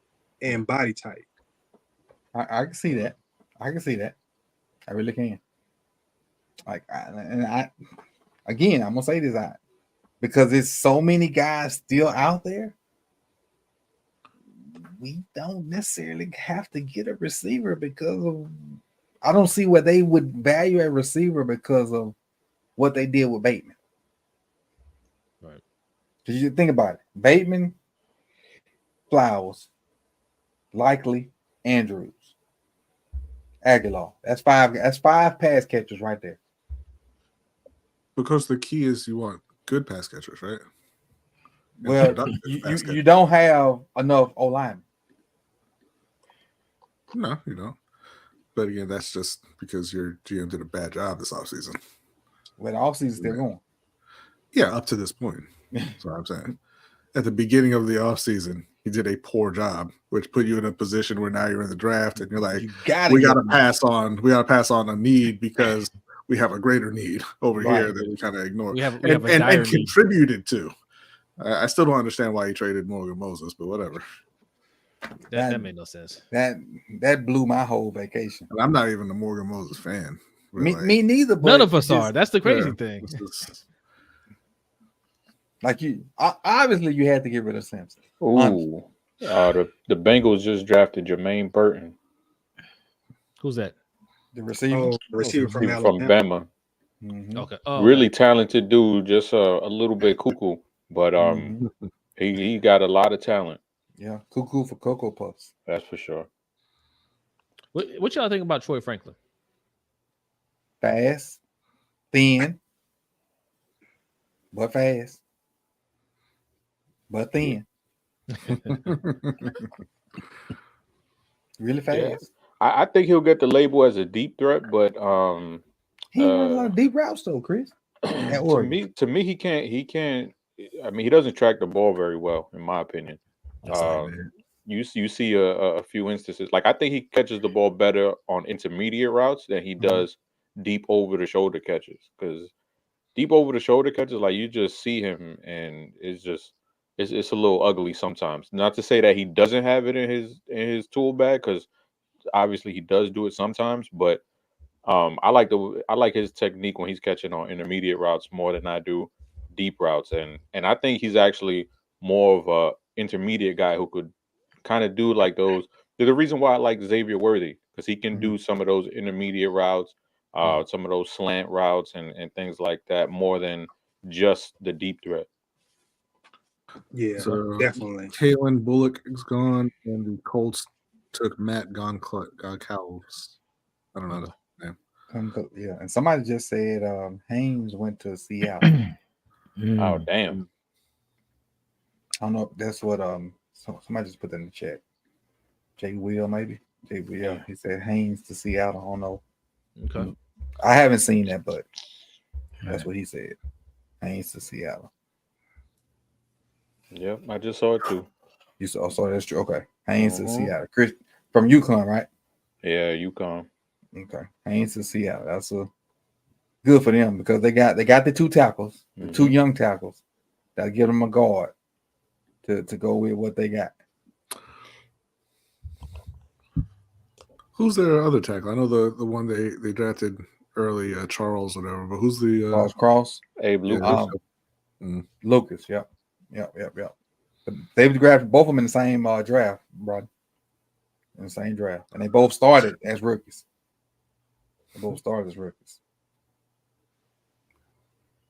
Let's see. So what number are we at? 81.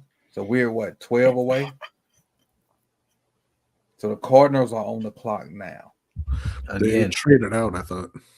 The Cardinals traded out. Or are they on? They traded a few. Yeah, they traded a few picks back. Okay. So who's up now? The Cardinals. Okay. They went from 79 to 82. Oh, okay.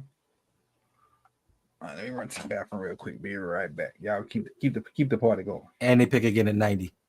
God damn it! Like 50 picks. Roman Wilson ran a 4.39. Well, so did Xavier Legette. So whatever. No. Oh, he's from Hawaii. Yeah, he used to take a plane to school. For real, his I think he said his mom or something used to work at the airline, so he would have to go to like one of the more known schools. Mm-hmm. He would wake up in the morning, take a drive with his dad or something like that, and get on a plane and go to school. Wow. Yep. That's what happens when you live in Moanaville. Let's see.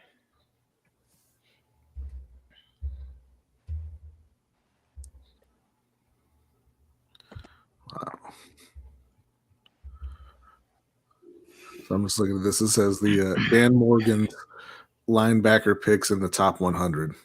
KJ Wright, Bobby Wagner, and Tremaine Edmonds, and now Trevin Wallace. Now, keep in mind, only one of those was his pick because he's never been a GM before. But Right. Whatever. Trevin's going to be great.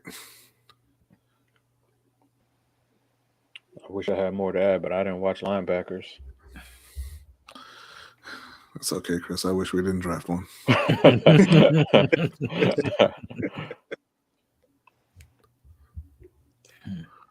Thank you, Ferris. Athletic, though. Thank you, Ferris. Ferris says Rome played for St. Louis High School, same school as the great Marcus Mariota and Tua Tagovailoa. Who's the other guy? Tua and who? No. Don't even acknowledge that nonsense. You know who? Oh, that guy. Doesn't he have a starting job? We don't respond to Marcus Mariota slander over That's here. right. We don't. There goes Tip Ryman. Who? 20 picks too late. Let's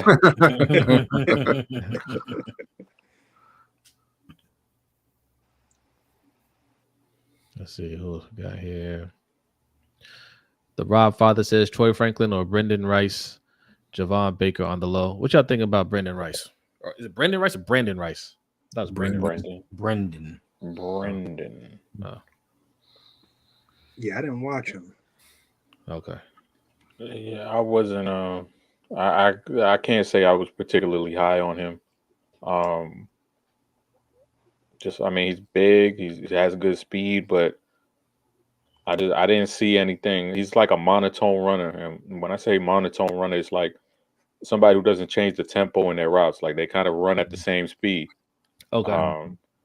It's to me like if you do that against NFL DBs, they're gonna read you like a book every single time.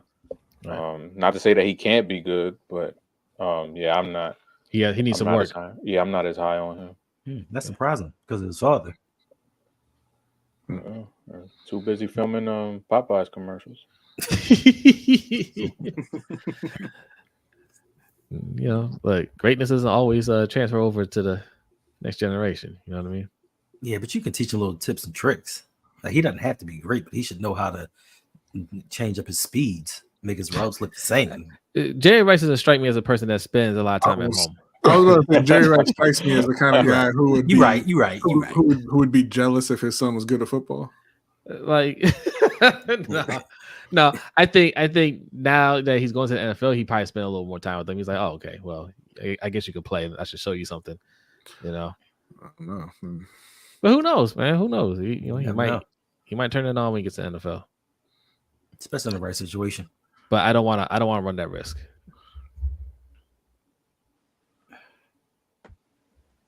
But you know, them great players, they don't really know how to teach other players how to be great either. That is true. Jerry was like, just go out there and just catch some bricks like I used to do.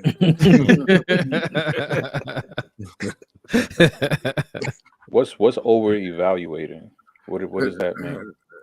It means that Terry wanted to be part of the conversation. Y'all over evaluating. Yeah, like we're giving our opinions. Tay, I don't like your assessment here. I think you're over evaluating the situation. You're overanalyzing. You're overanalyzing the conversation. Where I walk into? Oh, so over evaluating? Yeah. We just talking about Brendan Rice. The over evaluated Brendan Rice. Oh damn. Blake Corum to the Rams. Oh, there you Yeah. go. What? There you go. Why? Why? There you got, Kerry. That don't make sense. Blake But, Corum. They got Kyron Williams. hey, they can split. No, they can't because he's on my fantasy football I know. team. They I can need split. I need him to get all the carries in the world. I need to get a wide That's receiver. actually- Who wants to trade a wide receiver to me? Because my main guy In which league? Not the me. Dynasty League. They just Which one? sniped Alec Pierce. Kerry, The LBC Kerry, Dynasty you League. got Kerry. Yeah, man. I wanted to see him go to a spot where he could, Win you some money. roll. Yeah, exactly. Like Dallas. Dallas. I mean, Dallas. Yeah, like they That ain't would have never. been nice. Mm-hmm. He ain't gonna get no touches in Arizona. He might. Wait, who they we got talking about? They got a good tight end. You talking about Coach? Real. But he's the blocking tight end. Tip. Riemann. How you say it? Oh, him. Oh, Ryman. Ryman. Blake Corum ain't gonna get no touches either. Yeah, he is. No, Sean he's McVay not. will gonna find a get- way to get him in the game. he's No, gonna he be will not. that short yardage guy for them. My boy that's starting for the Rams getting all them touches. Nah, they need to break it up. Blake Prolong Corum it. going to be that he going to play that James Prochet inspirational locker room role. Wow. First of all, Corum has talent. Don't do Too that. soon. Oh, What? okay. I heard that James Prochet had the best hands in the country when he came out. He did. Okay. Why didn't he use him to catch anything? Why what? Why didn't he use him to catch anything? His hands. What's the He was opposite busy. of progress? What's the opposite of progressed? Regress. Regressed. His hands regressed. He was going through a lot, like personally. That's why. Yeah, that's what it is. He couldn't focus on football. That was Okay. stuff going on. That's what it was. That's what it was. Definitely. That was stuff going on. Football wasn't a top priority. Okay. Now was slandering him. No, them facts. Like you said, when you talking facts, it ain't slander. Did you not say that? It's true. Y'all say he showed up for 3 years and just stole money. Antonio Clark Art says, "What up, peeps? What grade would you give the team so far?" I'm hovering around B. I'm around ready. there, I guess. Yeah. I ain't got no quarrels with what And initially, I had an issue with the first pick, but I understand it. That's my friend Antonio. What's going on, man? It was up. I understand it. I understand it. I still don't like the cornerback pick. I don't. Right. But a good player, obviously. Well, we'll see. But we got a right tackle. I'm feeling a little better right now. Okay. Talent wise, probably a B plus. In terms of what we need, closer to like a C plus. But first 2 rounds, we'll see. If they circle back around and get a good interior O lineman, they'll get a boost in their grade. All right, it's time to pick a winner. Let's go. It's me. It's time to pick a winner. We got 22 names in the hat. That's it. It's time to pick a winner. Yeah, there's only 2.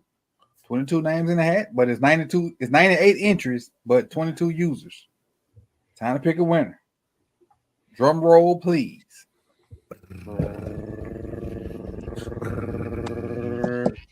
There it is. Who that is? I don't know who that is. I don't know who that is either. Speak now, forever hold your peace. Oh, Joshua Hyde. Hughes, man. Just Joshua Hughes, man. Yeah, that guy. Oh, Steelers took Roman Wilson. Ooh. All right, cool. Speak now or forever hold your peace. No, now AJ want to do Raffle after it's over with. I tell you, ninjas, boy. and you still did it wrong, Agent E. The Shinobi boy. Shinobi. Shinobi. That's a good one. The Shinobi. Oh, man. Golly.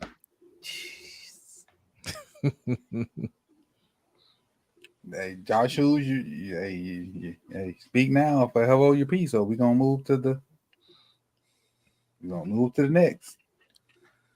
You got 3 minutes before I move to the next. Okay.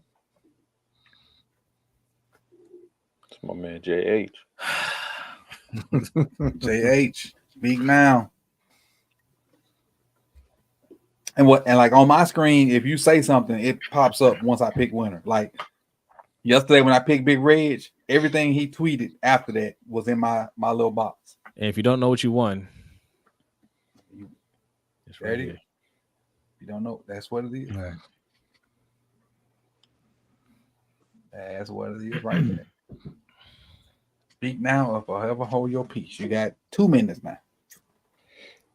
You got 2 minutes. That's right, Got Melvin. 2 minutes. I hate the Steelers. Yeah. What the Steelers do? They got Woman Wilson. The receiver from Michigan. Yep. I don't mind that pick. Dallas beating the hell out of LA. It is 91-75. Did I bet on it? I think I did something with Luca.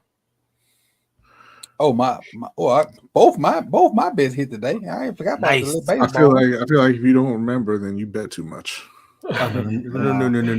So No. I think I bet like $5. Zubac hit. Let me see. No, bet too many times, Hendo. Not too much money. What Kyrie doing? Oh no, I did. I bet twice. What Kyrie doing? Points in a quarter. Okay. Kyrie is Points, rebounds, and assists for Kyrie.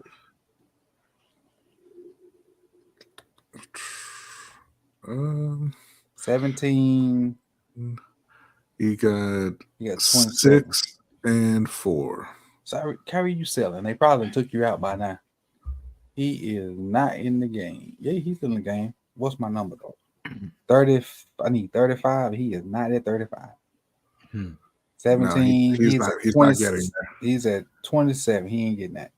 Well, I'm 2 out of 3, so I'm good. Nice. 2 out of 3 tonight, so I can't. Beggars can't be complaining. I won 2 out of 3. Is this Cleveland's first pick?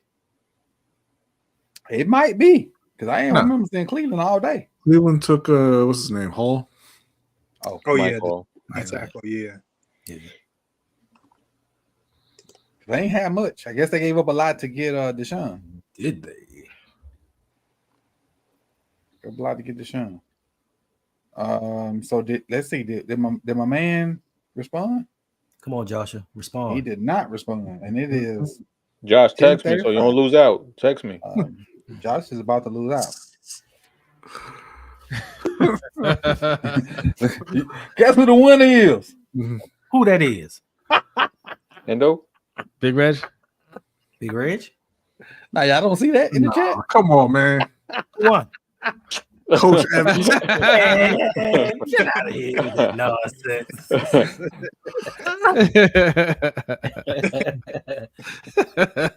This is rigged. And Coach is going to keep it. Ooh, I won. Nah, I ain't gonna, I'm pick another one. But I did win though. I did win fair and square, but I'm gonna pick another. 49ers traded up with the Eagles. That's right, Davon. The fix is in. I'm gonna make sure. Devon, you on the wrong channel to be talking about the fixes in. Wow. You can't even win from that channel. You got to be on my channel to win. We give away 2 prizes every month. No, I'm talking about just for this though. No, you're saying You ain't saying it like that. Right. No, because he sings on the wrong channel. I can see where he's tweeting that from. I mean, I got what you're saying. I know, but I'm talking about the tone with which he said it. It's about you on the wrong channel trying to win something. Oh, and the funny thing is, like, he won't even let me pick another one. Oh, wow. Really? It got like a red X up there. What's the Zach Zinter? He's a from Michigan. From Michigan, yeah. Guard, right? Guard. Oh, that's what the Browns took? That's what Jordan Yates says. Cool. Are you sure you want to remove Sip the Tally as the winner? Confirmed. Confirmed. Remove Josh Hughes as a winner. Confirmed. Yes. All right. So pick a winner. Pick me again. Yeah, you know it's fixed. It is not fixed. All of the cards. There we go. Now we got a winner. Falling out the sleep. Now we got a real winner. Okay. That's AI for you. Now we AI. got a Way to go, real Blackula. winner. Way to Now we go. got a Blackula. real winner. Okay. Now we got a real winner. That's if he's still in here. Is he Start here? that clock. Fair said he broke his leg in the big game, so he is rehabbing. Ooh. Is he still here? Did you start the clock? Yeah, I started. He got 3 minutes. Come on, Blackula, respond. Respond, Blackula. See, y'all should be going over to any other streams, Jim Brown. looking at what's going on over there, Or okay? going to sleep. Or falling asleep. It's Friday. Yeah, it's Friday, right? Cause see, yesterday I drank a bunch of these. I ain't even partake in this yesterday because I knew I had to go to work. It's the weekend now. That's right, Rob Father. Light the beacon.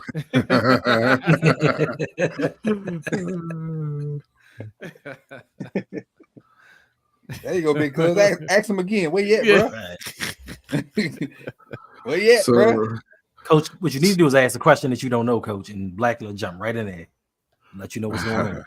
Somebody asked Trevin Wallace, linebacker from Kentucky who was drafted to Carolina, in case you forgot, what dog mentality means to him.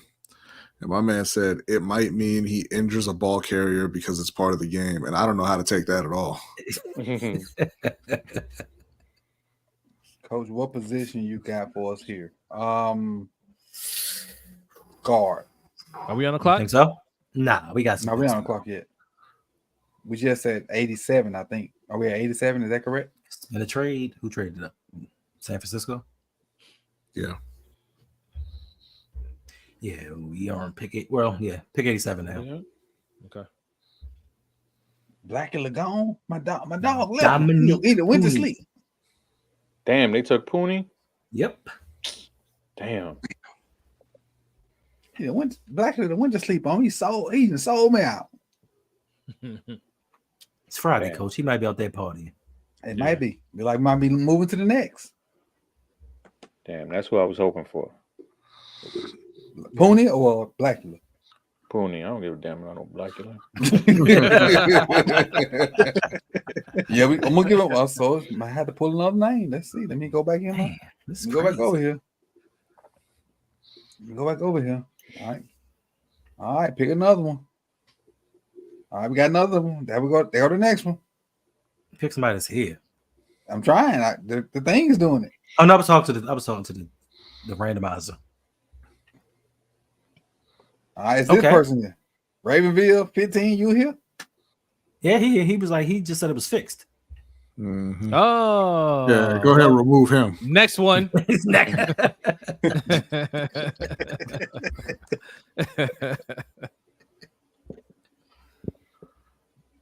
You got 3 minutes.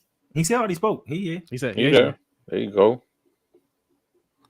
All right, so He said, you "Run." need to He said, run me my chalice. do. So what needs to happen is, Ravenville, do you follow me on Twitter? He said, hater.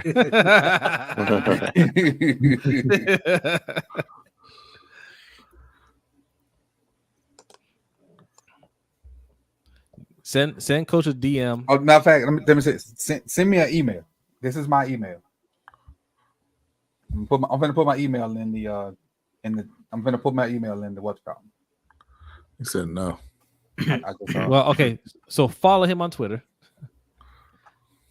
The email is probably the best because Okay. if you send me a DM and I don't follow if I won't get it unless I go into them people that don't follow me. Okay. That coach gonna put the email in there. Make sure I put it right. So send me Iron Addict, send, what's going on, bro? send me a Ooh. DM with your address and I'll get it sent out Monday. Feels like these picks are taking way longer now. Exactly. Because earlier they were flying by. Send me that's my Gmail. Send me a email with your address, and I'll get it sent out Monday. You and Big Red. So you and Big Red won the challenge. Dave, I'll say he's DMing now. He's DMing you right now.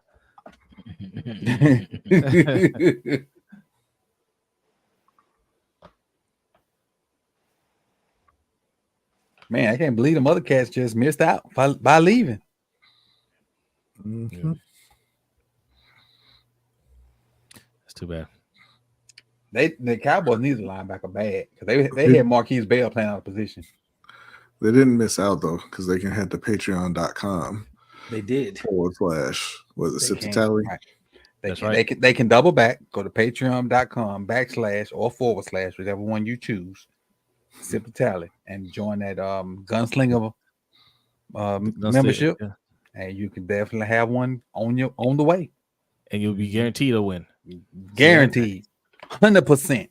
You ain't gotta worry about chance. 100%. You get one in. 100%. 100%. But yeah, I'll get that out to you Monday afternoon. So it probably definitely go in the mail Tuesday. I'll get it like when I get off work. I'll process yours and Reg. And so if the mailman hadn't run by the time I get off work Monday, it'll go out Tuesday. But if the mailman runs after I get off work, it'll go out Monday. So it'll get in the mailbox Monday. It depends on what time the mailman runs. And that's to Ravenville and Big Red. Yes, Davon. Yes, Davon. The Cowboys drafted Manti Te'o. The dude with no girlfriend? His cousin. Yeah. Hey, so when that happened, I was coaching powerlifting back home in Mississippi, and we were on the bus, and we all took a picture like this, and we tagged it. we tagged it Manti Te'o.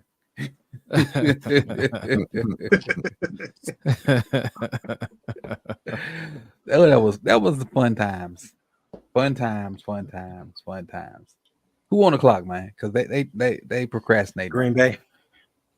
They procrastinating. Green Bay. Killer said, "You know lifting, coach? Hell yeah, he know lifting. Yeah, I do. I lift when I ain't lazy. When I ain't Same. lazy. And probably I probably would be in a lot better shape if I ain't do YouTube. Because I be rushing home to do these videos instead of leaving work and going to the gym.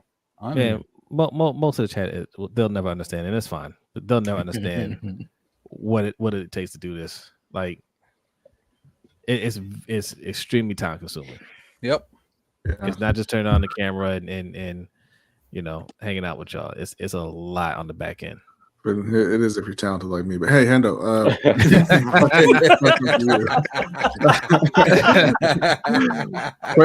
question for you, Hendo. And feel free to respond in private. Okay. Did you decide what you want your video to be about yet? Yes. Since you've missed your own self-imposed deadline 3 times. I was Brian. just going to give him a topic. Yes, All right. Brian. Well, I've decided. Okay. You go ahead. You follow us on Twitter. You go ahead and DM us that.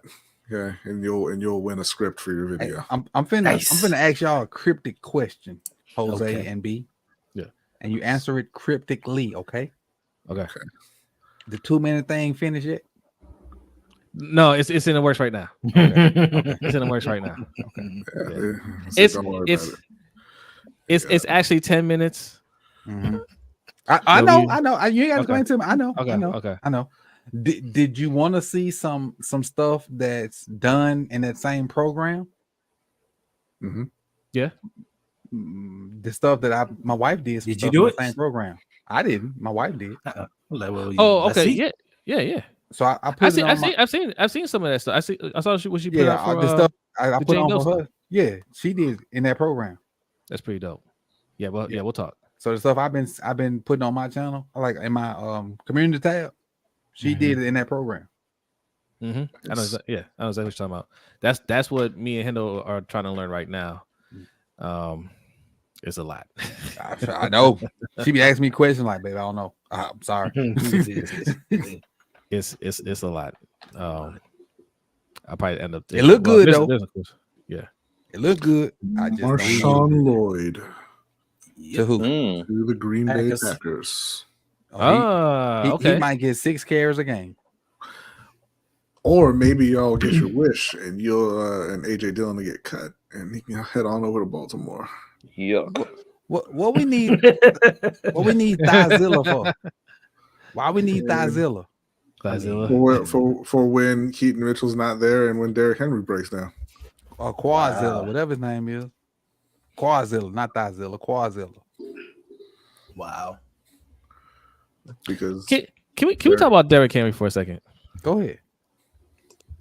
How do y'all feel? I feel okay about how he'll perform this year, right?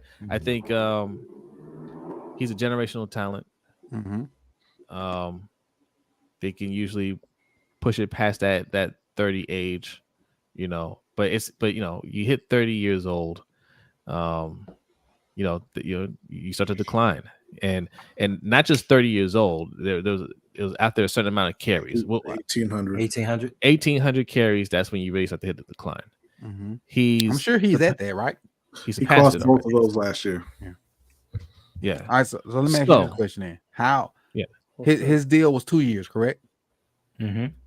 And so at this point, normally when you sign a deal, your deal is normally for a year less than what you signed. Now, like in theory. So if he signed for 2 years, it's technically 1 year. So I'm cool with what he signed. But I mean, like, I don't care about the contract. Like, how do you guys think he's gonna perform this year? Like, is he gonna be a weapon, or is he just gonna be another guy? I think he's gonna be a weapon. I think he's gonna be a guy. If that. And I think the early in the season, he's gonna be a weapon. And then when he starts to wear down, I think the real weapon's gonna come back. Keaton Mitchell. You think he'll be 100% by playoffs? Who? Keaton Mitchell. Heck yes. Okay. I think, like I said, I think Derrick Henry's gonna come out and give us what he got, and I think he's gonna be like good. I'll be fine with that. And doing what he do. I think he's gonna start to wear down by week 9, 10, 11. And I think that's when the real weapon's gonna come back, and we're gonna be straight. Okay. Okay. I'm good with that. No, if you disagree, say it. That's no. what. I mean, I agree. I agree, but my skepticism is, I think Rodney said this many times before. He's got injured 2 times in 84 carries. Who? Keaton Mitchell. He ain't got his NFL body yet. He gonna have an NFL body next year? Injury? Huh? So he gonna have an NFL body next year? I would hope so. Through the rehab process, I would feel like they would work on all that stuff through the rehab process. Right. So that's why I think we need a backup running back to keep him fresher for the playoffs. Y'all just come on, draft somebody like that, huh? I mean, or just have another guy. I mean, somebody that can back up Derrick Henry. So we don't overutilize Derrick Henry for one. We don't rush Keith Mitchell back. Man, you got the all-purpose. Come on, number 43. Yeah, you talking about Blockula? You mean non-Blockula? Blockzilla? You mean non-Blockzilla? Bro, I've never seen a grown man whiff so many times on another grown man in my life. But you keep saying Blockula, and I'm telling you non-Blockula. Nah, I'm being sarcastic. Oh, okay. Well, yes, then. If you're being sarcastic, yes. Blockula, or can't Blockula. But that's what I worry about, though. Like he's crossed that threshold on both the age and carries. Like, are we going to get an effective, Derrick Henry or not? I feel like we are. Yeah, I think so.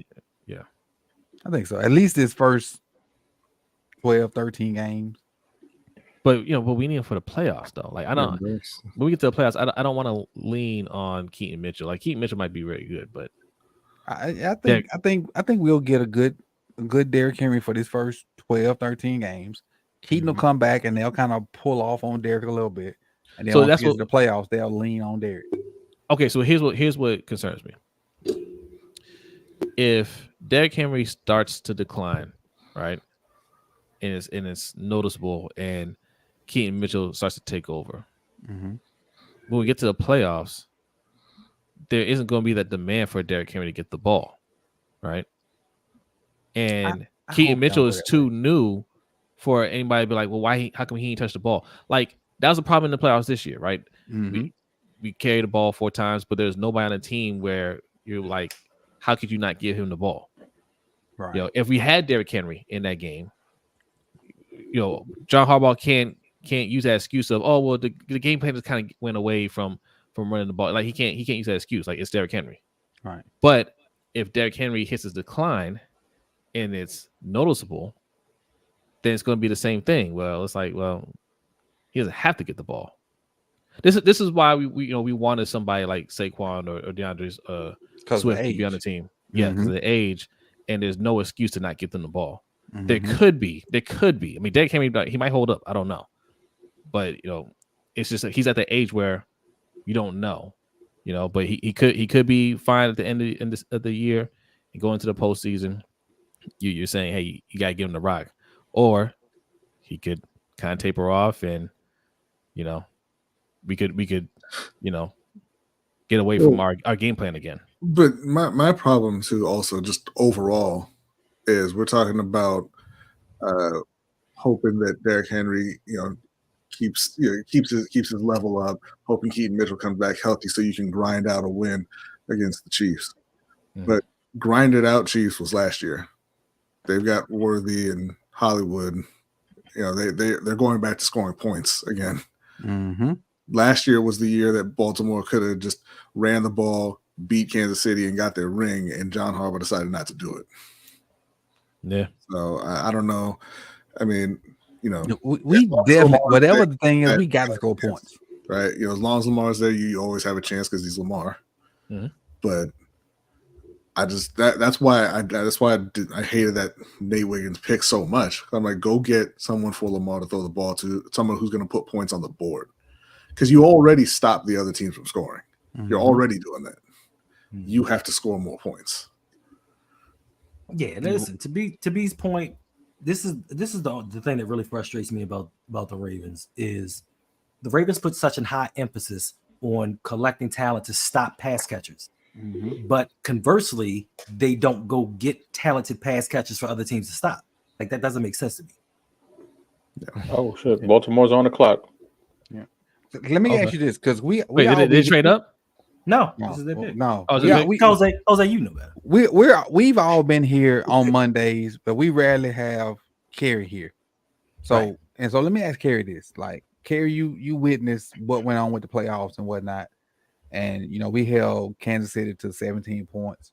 What do you think is, like, you know, in your mind, the formula going forward? Like, should we be looking to score more points? Should we be adding to the defense? Like, in your opinion, what's the formula going forward? I mean, we argue and bitch and complain every Monday about it. And we rarely have you here. What's your opinion on? To me, I mean, I'm more in line with what they do already. I don't necessarily agree with every single thing that they do, but I think, especially when you're talking about the draft, I think the draft is more of a multi-year decision with these picks, more so than people like to admit to. You know, the draft is setting up, especially when you got a quarterback that's on the deal that Lamar is on now. The draft is more so setting up, okay, I know I don't have the cap space to do X, Y, Z. So let me set these things up where I can relieve certain things by putting in this young, for instance, with the Nate Wiggins pick, putting in this young corner. I got flexibility now going forward with Marlon, who's getting up in age, Stevens, who's in his walk year. Like, I know that's not sexy. I know that's not something that's directly addressing next year. But I do see, I at least see the vision. I see what they're doing with that. Like, as far as the build of the team, I was telling Chris and Mike this. They knew they were going to lose a lot of free agents. And for one of their only free agent acquisitions to be Derrick Henry, was really, really intentional, in my opinion, because if you're going to lose a bunch of free agents and the defense was borderline special last year, you're going to have a hard time recreating that. As a matter of fact, you probably aren't going to be able to recreate that. Right. So what are you going to do? Get a guy in the backfield that you can just run outside zone and hand it off to and eat up snaps, eat up the time. That's what I think their thought process was, with bringing in Henry. So, I mean, I get it. Like, I get people's frustrations. Like, I was a little bit frustrated after the Nate Wiggins pick too, looking at it, because it wasn't something that was, immediately serving what we kind of wanted to see. But, all in all, I think they make more good decisions than they make bad decisions. And I think the draft to me is more so about replenishing the talent level on your team. And I think you can kind of make other moves around the margins to kind of more so fill these needs. Now you need to be aggressive with that, when that comes up. But to me, I think if you're drafting solely for need, or you making moves to necessarily kind of quote unquote go for it, I think you kind of setting yourself up. Like a lot of these teams that we see that quote unquote go for it, not a lot of those teams actually end up winning Super Bowls. Some of them and some of them may go for it and they have a real short window. And I mean, the Ravens are a team that's just betting on, if we get enough cracks at it, we'll get through there a couple times, as opposed to other teams that maybe they want to do it in cycles.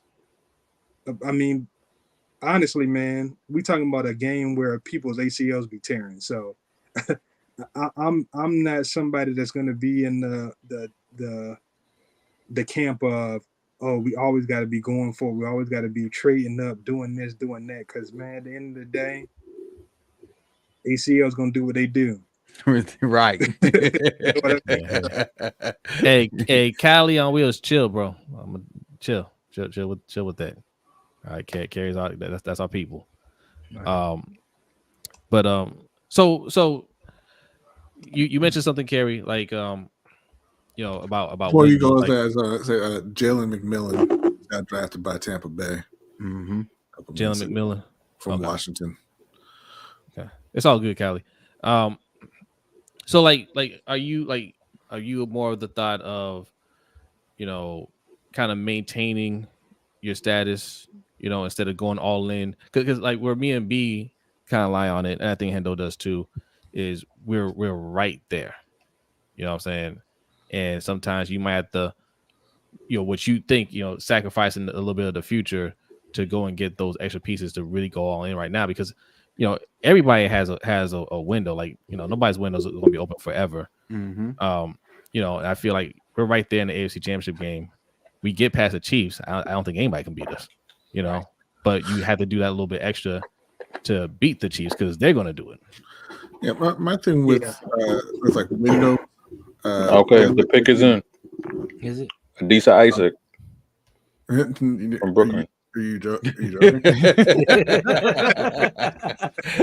Like, no, I legit can't tell. Are you joking? No, that's right. The pick. I'm like, who from Brooklyn? I'm gonna wait till Twitter tells me. Oh, damn. Okay.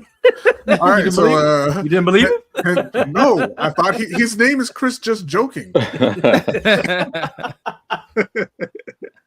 But all right. Well, but this goes on my point. Exactly what I was going to say right here. When you talk about windows, right? Right now, what opens your window? Right? It's having a franchise quarterback that opens your window, and your window is, the however long that guy's playing at a high level. And for me, if you're in that window, you have to spend your most valuable resources supporting your quarterback rather than saying, hey, you go and carry the offense and we're gonna build on the other side. And it's especially frustrating for me because I watched Carolina do the exact same thing when they had Cam. You know, they would not put a good O-line around him. They would not get him high-end wide receivers. They're like, Cam's good enough, and we're going to build on the other side. So, hey, if we can slow other teams down enough, Cam's going to make X number of plays per game, and that's how we're going to win. And it's too much for one guy. No matter how good they are, you know? Yeah, definitely. I mean, it's all a balance. Like, the way I look at it, if you look at last year, to me, going into the Kansas City game, the game plan was clear, and they somehow veered away from it. Kansas City run defense is awful. They have legitimately top 5 passing defense, and we decided we were only going to run the ball 7-8 times. Yeah. So that's the crazy part, because they had one of the worst run defenses. Right. Yeah. And that's kind of where we land on that too. Building that's poor. I think it's 100% poor coaching, but I think it is poor team building as well. Because if you're saying, hey, what we're going to do is we're going to be defense and run the ball, why is your running back Gus Edwards? And I mean, I understand that J.K. Dobbins got hurt, right? But what I'm saying is, hey, you know, this offseason we got a chance to go get Saquon Barkley, who is, I think, 27, I believe, or whatever, and arguably the best or second best running back in the league. And the response is, let's go get the older, cheaper guy. You know, and Saquon can, you know, even if you think Derrick's a better runner or has been a better runner, Saquon's much better in the pass game, right? So you have a guy who helps your offense both ways, and they said, let's go cheap and old. And they always go the discount route on offense. And the crazy thing is, it would only take 1 or 2 times, right? Like, had they gone and said, you know what, we're going to take T. Higgins instead of Patrick Queen, or we're gonna be the ones to trade for Stephon Diggs or AJ Brown, you know, whatever one move, you know, you want to think. I don't think anybody's sitting here upset about drafting Nate Wiggins, right? It's just the fact that they never go out and they never go out and say, hey, we're really gonna go in and get a high-end player on offense. It's always, hey, we're gonna go cheap in terms of like older veterans, or we're going to gamble on the draft and hope that those guys work out. And even though we've literally never drafted a really good wide receiver in the history of the franchise, you know? Yeah, it's frustrating. It definitely takes some tweaks. I mean, but at the same time, DaCosta took 3 receivers in the first round in the last 5-6 years. Yeah, and he's bad at it. If they could have found one more flip of the switch. Oh yeah, there. Yeah, right. But that's what I'm saying. Like, you know, and you know, they're not good at drafting wide receivers. They've proven that for a very long time. And our thing is, at some point, you got to say, hey, you know what? I'm not going to go into the draft again because I've tried that multiple times. Because it's not even just first round, right? They've drafted Duvernay in the 3rd, Tylan Wallace in the 4th, drafted a few guys later than that. And it's none of them are panning out the way you would want. I mean, I like Zay a lot. I think Zay's got a ton of talent. But yeah, it's like at some point, there are guys that you know can play and will have a huge effect on the offense. Right. Go get one of them at some point, right? And to you do it on EDC. defense. Right. Yeah. To EDC, he said himself, I'm not good at drafting wide receivers. So when do you take that self-actualization and say, you know what? I'm not good at this. Let me go get a proven talent. Like, they felt like they missed at linebacker with Patrick Queen one time, and they took that 2nd round pick and traded for Roquan and gave him a $100 million contract. But you know what? The biggest thing in all of this, and it had nothing to do with the front office at all, is the Greg Roman keeping him on after 2019. Yep, that's the front office. The day after they promoted him, yeah. The decision is on the front office. But when you think about it, 2019 went so well, you couldn't. Well, in most likely you couldn't fire him, but sure, you can argue that every year after 2019, he was holding back the evolution of the offense. Absolutely. Which in turn, he was holding back the evolution of the players that they brought in, because you got to bring in players that fit what it is that he does. So, this was the first year under, Monken. So they're kind of having to kind of dig themselves out of that. So it's going to be interesting to see. Yeah, it's going to be interesting to see how they transition. But yeah, I mean, that's. I think we saw this off season. We saw this off season where we still didn't get a wide receiver for him. All right, so coach is still in. He's still in disbelief over there. I've never even heard of this guy. That's why I was laughing when you said the name. You like he's from Brooklyn. I was like, okay, you made that. That's a made up player. I got Deshaun just tweeted. He said, "He said Eric DeCosta, I'll see you in hell." Hey, Coach, I got a question. Oh, go ahead. I'm sorry. Hey, Coach, can we cuss on here? Because I need to cuss at Bradley. Why would you? Why don't give him permission for that? Hey, Bradley, you. Wow. You the one about an hour ago was like, hey, who's going to draft another pass rusher from Penn State? Yeah, I was joking because I said every that time because you joke, y'all were every going time to you do joke, that. every time you joke, it comes true. I said that because y'all were going to do that. Chris, Rodney a soothsayer. Chris, do we have a positive scouting report on this guy? Yeah, I mean he's good. I mean, if you want a helmet scout, go ahead. But I mean, he's a good player. He's good. Yeah, he's good. Okay. He's a good player. I don't know. Yeah, he came off of he had an Achilles injury a couple years ago. But he's a dude. He tested fairly well. He still has some room to add onto his frame. But he's a guy. He has some bend, has some length.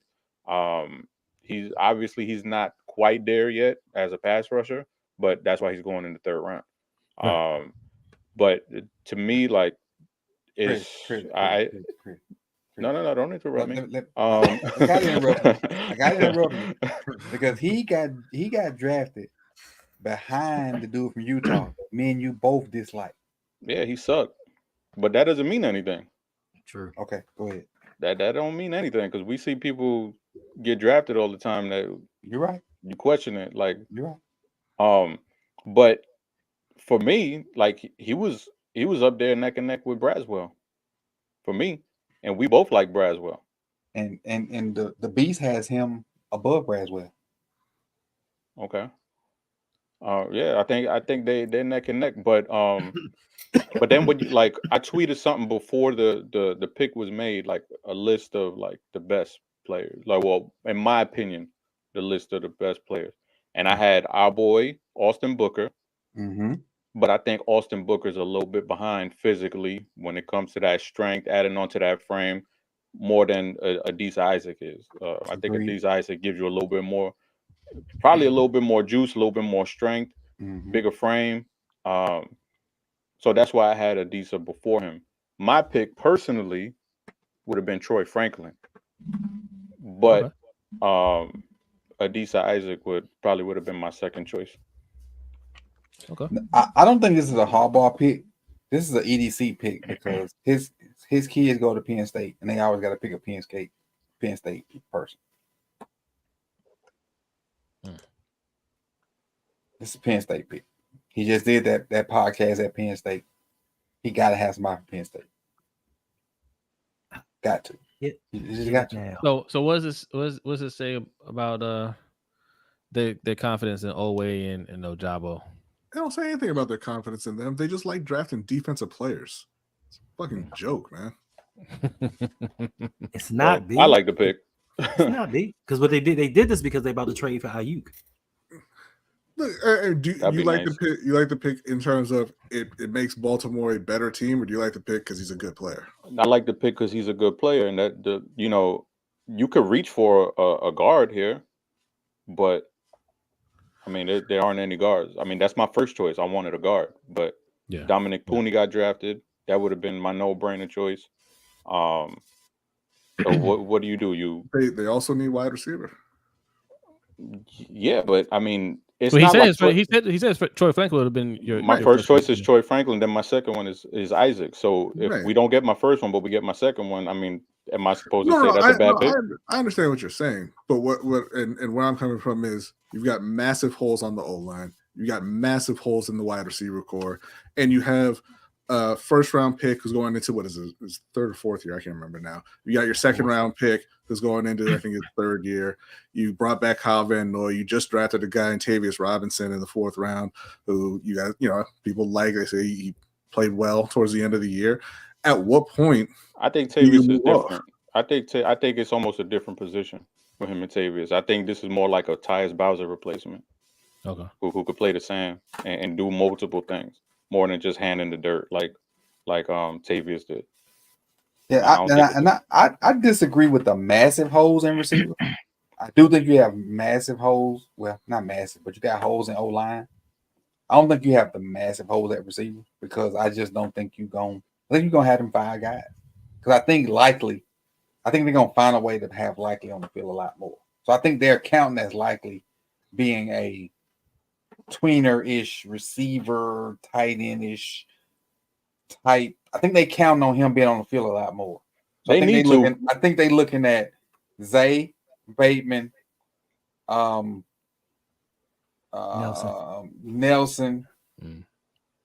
Likely, Mark. I think they're looking at those 5 guys to be the main pass catchers.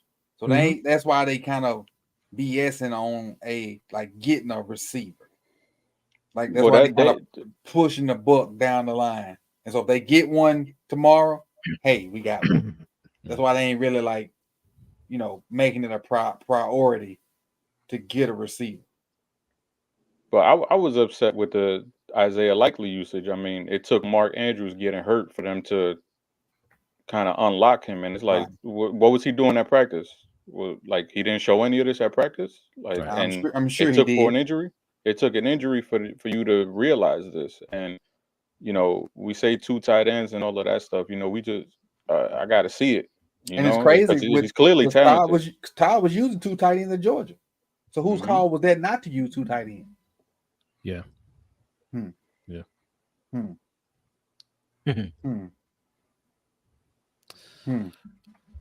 All right. I don't know, man. I look forward to having this exact same conversation next year when y'all flame out in the playoffs again. We got to make it first. We got to make it first, B. Yeah, I mean, look, Lamar gets you there. Lamar on the defense will get you there. I mean, okay. So I said this to be right. We ain't got to like the pick, right? We don't have to like the moves that they're making. If they feel confident, I mean, I don't believe in EDC. I don't. I don't believe in this front office. But that's all right. I don't have to, right? If they say, hey, we know what we got in Rashad Bateman. We know why he wasn't as productive, and we know he's going to be. I ain't even call Bateman name when I said receivers did it. Yeah, he said Bateman. Yeah, you did. I did. Okay. That should tell you something too, though. But but if they say no, we have our guys despite what anybody thinks, then that's fine, right? You're working closely with those guys. The rest of us may not know, but they know. But my thing is, as long as you know, because he hasn't. I mean, he's been striking out on offense. He's EDC is the reason why we're held back on the offensive side, right? He puts his focus on defense. I think that's obvious to everybody, right? But you can't neglect the offense the way you've been neglecting it, and just say, well, somebody will step up. Hey, what's going on, Mikey? That now went to overtime. Go back to sleep. Yeah. That's my whole thing with it. I can't sit there and say, well, this guy is gonna work out, or he didn't work out because of this, because it just hasn't worked on offense, and I'm tired of just hoping that somebody steps up, for us, offensive line and wide receiver. I'm through with that. I want to get guys that we know can play. And they've used up their not credit, but goodwill on the trust us. We've got our guys. They did that with the wide receivers before. They did it with the O-line before. Yeah. Yeah. And it was a disaster both times. Yeah, I'm with you on B. That trust us stuff. Yeah. If you realize, hey, we're not good at evaluating and picking certain positions, get a proven guy. But the offseason isn't over, so we still gotta see what they do. Maybe if they do go out and trade for Ayuk, all right, then they recognize We're not gonna draft. We're not gonna go into the draft and try to get one of these guys because we haven't been hitting. Let's go and get somebody we know. I'm Think with about that. this though, Jose. Like as much as EDC value draft capital, you're not going to trade for IU for a 1-year deal because you're not going to turn around and pay him $25 million. But they did that for Roquan. He plays defense. Roquan played. Yeah, thank you, B. Yeah. Yeah. That's my whole point. That's why we say hashtag defund the defense, right? You put more value on the defense than you do the offense. Yeah, because they said the same thing about Josh Jacobs. Why would we give up a second-round pick for a guy that's going to play 1 year and we don't know if he's going to resign? But you just did that with Roquan. You didn't know he was going to resign, but it was okay. True. And he was representing himself. And he was representing himself. Well, Mike, we feel like we was cool with the what was the 62nd pick with the tackle? Yes. We cool with the tackle. Like tackle we good with. It's this the Rams got Cam Kitchens. Ooh. And the Steelers got Peyton Wilson. They said that the rumor, I guess I should say, is that he doesn't have an ACL on one of his knees. Ooh. Peyton Wilson. He got legs like the dad from King of the Hill. That's messed up. But that's gonna be a good pick for them for however long that knee holds up. I guess. Mm-hmm. Yeah. This is like it's crazy to go from feeling good about the tackle position or the tackle pick to feeling like this about this edge pick. Why, Cole? Why do you feel that way? Feel what? I'm not even. You go from high. How is it disappointing? I knew they were going to go defense 2 out of 3 picks. It's still disappointing. You can still be disappointed. You might know what's happening. Yeah. I'm sorry. I just expected it, so that's why I'm not even mad. Listen, once again, offer still stands. We'll send Terrace Marshall. We're gonna throw in Jonathan Mingo on a little blue light special thing here. Y'all hit us up. Hell, give me Jonathan Mingo for a jumbo. Nah, not for okay. that. Yeah, not for that. We'll do that. Not for that. Deal. Give me Jonathan Mingo for a jumbo. Nah. No shit. I was trying to. First of all, B, he's going to be decent this year, and next season, Ojabo is going to blow up. Yeah. Contract year. So what you want for Mingo? What would you take for Mingo? I mean, at this point, considering your situation, we'll go Mingo for that late second. Next year second. No, you want a body for a body. No, we don't do it in the NFL. Oh well, all right. That's not how we do things. About like on the old Outcast City. About 3 weeks later, she called me with that bullshit. Talking about all right. Guess what I did? I'll tell you what. Flick. Isaiah Likely.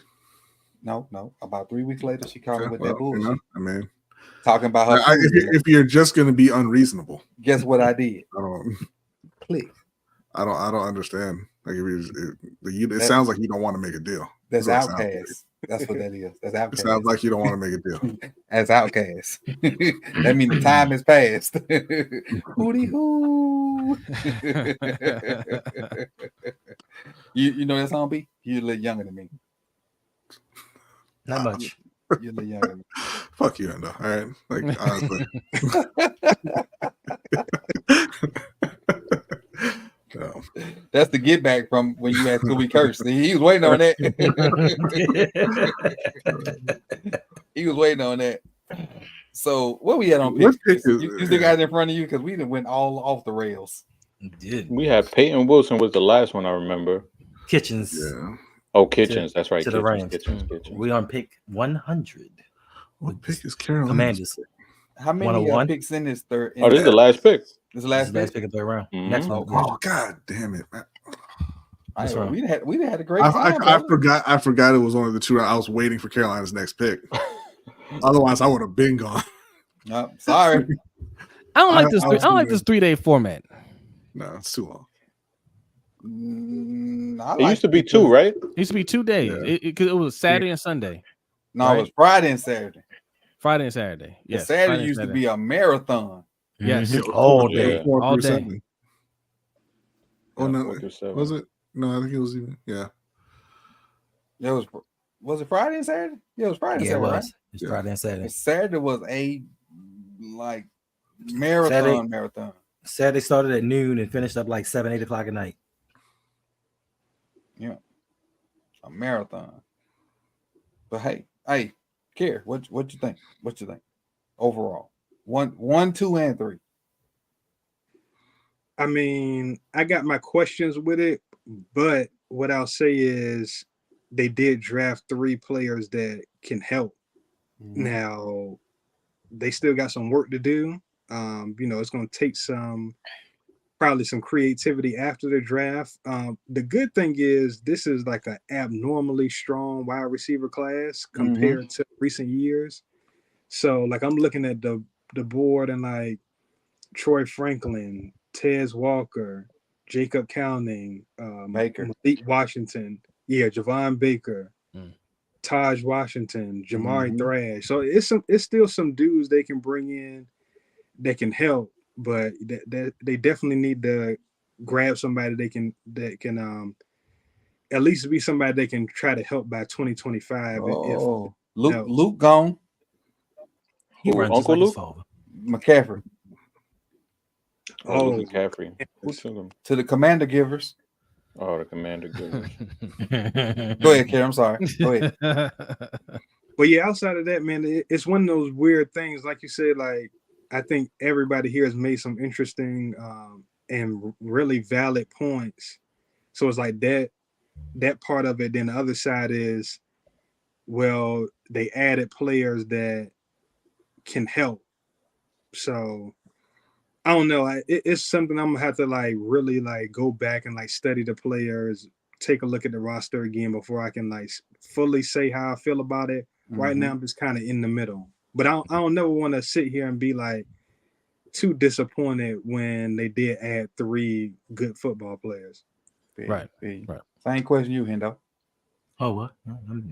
Listen, I'm numb. This is what I expected.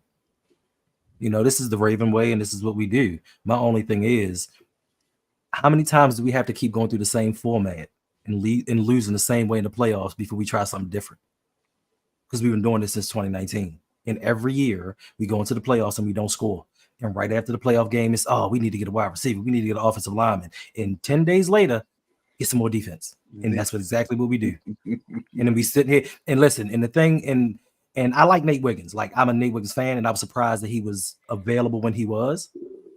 I think he's going to be an outstanding player. But to me, it just creates another conundrum for me personally. Because once again, next season, Brandon Stevens, after that, may walk. You may cut Marlon Humphrey. So what are we going to do next year in the draft? Say we need another corner. And we're just going to keep rinsing and repeating, because every single season, we always need a corner. We always need an edge. We always need offensive line help every season. And I just think we just keep going through the same thing over and over. My thing is, I just want to win a Super Bowl. Personally, I don't care who you get, but at least one time during this run, support your quarterback a little bit more. Support your quarterback the way that you support the defense. That's the only thing that I want. I don't give a damn what you do on the defensive side. Get some people to protect Lamar. We saw what happened in 2019 when he didn't have wide receivers, but he had protection. He did really well. So think what would happen if you gave him a weapon to grow with. Now, I understand we've tried. EDC has had the most swings as far as getting him offensive weapons or trying to, but get him somebody that can play. And let's see what happens then. If it don't work, go back to your formula. But we haven't tried anything different, and it always ends the same way, us going to the playoffs and not being able to score. So I just want one, man. Jose?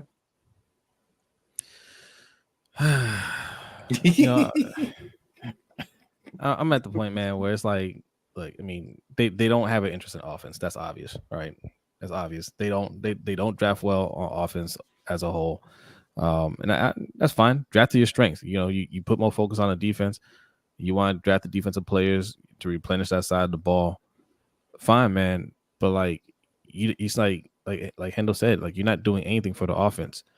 Like, if you're not going to put that focus in the draft, you don't like what you're seeing, or you just don't have faith in who you'll get out of the draft, then there has to be a bigger focus in free agency. in the rest of the offseason, whether it's trading or whatnot. What's up, Ray Kingdom? But this is unacceptable to me, man. Like you have the reigning league MVP, he's the second MVP, and he has the least to work with out of the other top quarterbacks, right? Like we're right there. Not anymore. Well, not anymore. Shout out to Justin Herbert, the New York apprentice under Greg Roman. But like it just. Yes, if these three turn out to be really good and we feel good about them, great. But what about the rest of the O-line? What about these wide receivers? Like Rashad Bateman, we're hoping. Like everything we say about the offense, we're hoping. We're hoping that Derrick Henry doesn't fall off a cliff, but history will tell you it's more than likely he is going to fall off the cliff. Right? We're hoping Rashad Bateman turns into that top wide receiver for us, but history will tell you for us, he's not going to be that strong number 2 wide receiver. Like that's the thing I'm just frustrated about. We've never, like, I say we never, but like we don't for Lamar go out and get that guy that we know can play. He doesn't have to come over here and be a 1,400 yard wide receiver, but we know he's that type of talent. Just like we did with Anquan Bolden. He didn't get 1,000 yards over here, but we knew he was that type of talent. Mm-hmm. And he played like it when we need him to play like that. So that's all it is, man. Like, it's frustrating because I know this is what they're going to do. We always have to replenish that side of the ball. We can never let it get down to a certain level. But on the offensive side, we're sitting here talking about Voorhees starting. That's ridiculous. That's ridiculous to me. Like that. I mean, we could easily say that on the offense, on the defensive side of the ball, but that it's a different standard over there. So again, that's why me and B say hashtag defund the defense for that reason. Like put that same effort on the offensive side of the ball, because at the end of the day, we're expecting Lamar to carry us to a Super Bowl. We're not putting that pressure on Roquan Smith. We're not putting that pressure on Kyle Hamilton. We're not going to put that pressure on Nate Wiggins. Nobody on defense is expected to carry us across the finish line. Chris?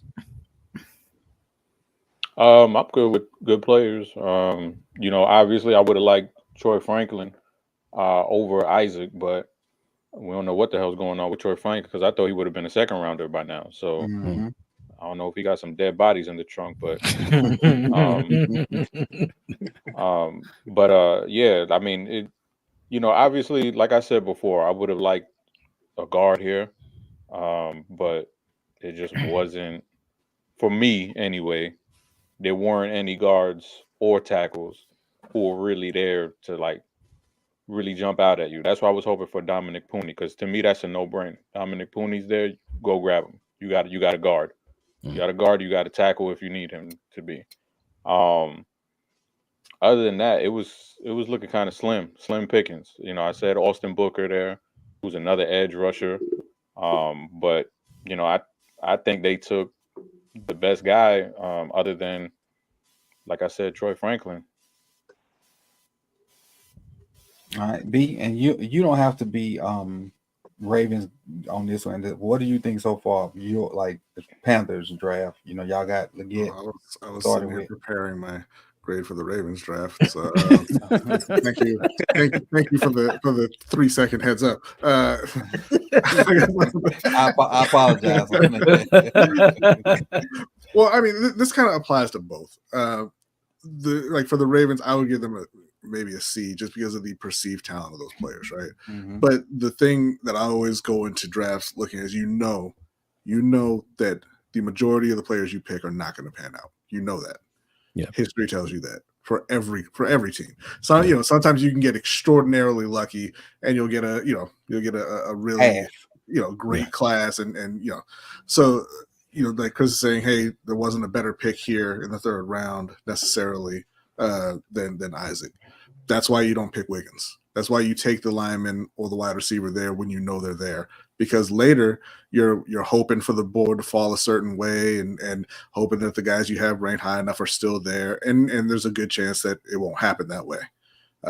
And with Baltimore, that's just always kind of been my problem.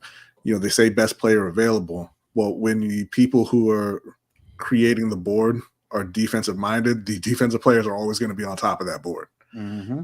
And at some point, you just have to, like I said, like Hendo was saying, it's been going the same way for 6 years. At some point, you got to look at your process and say, maybe we can make some adjustments here, right?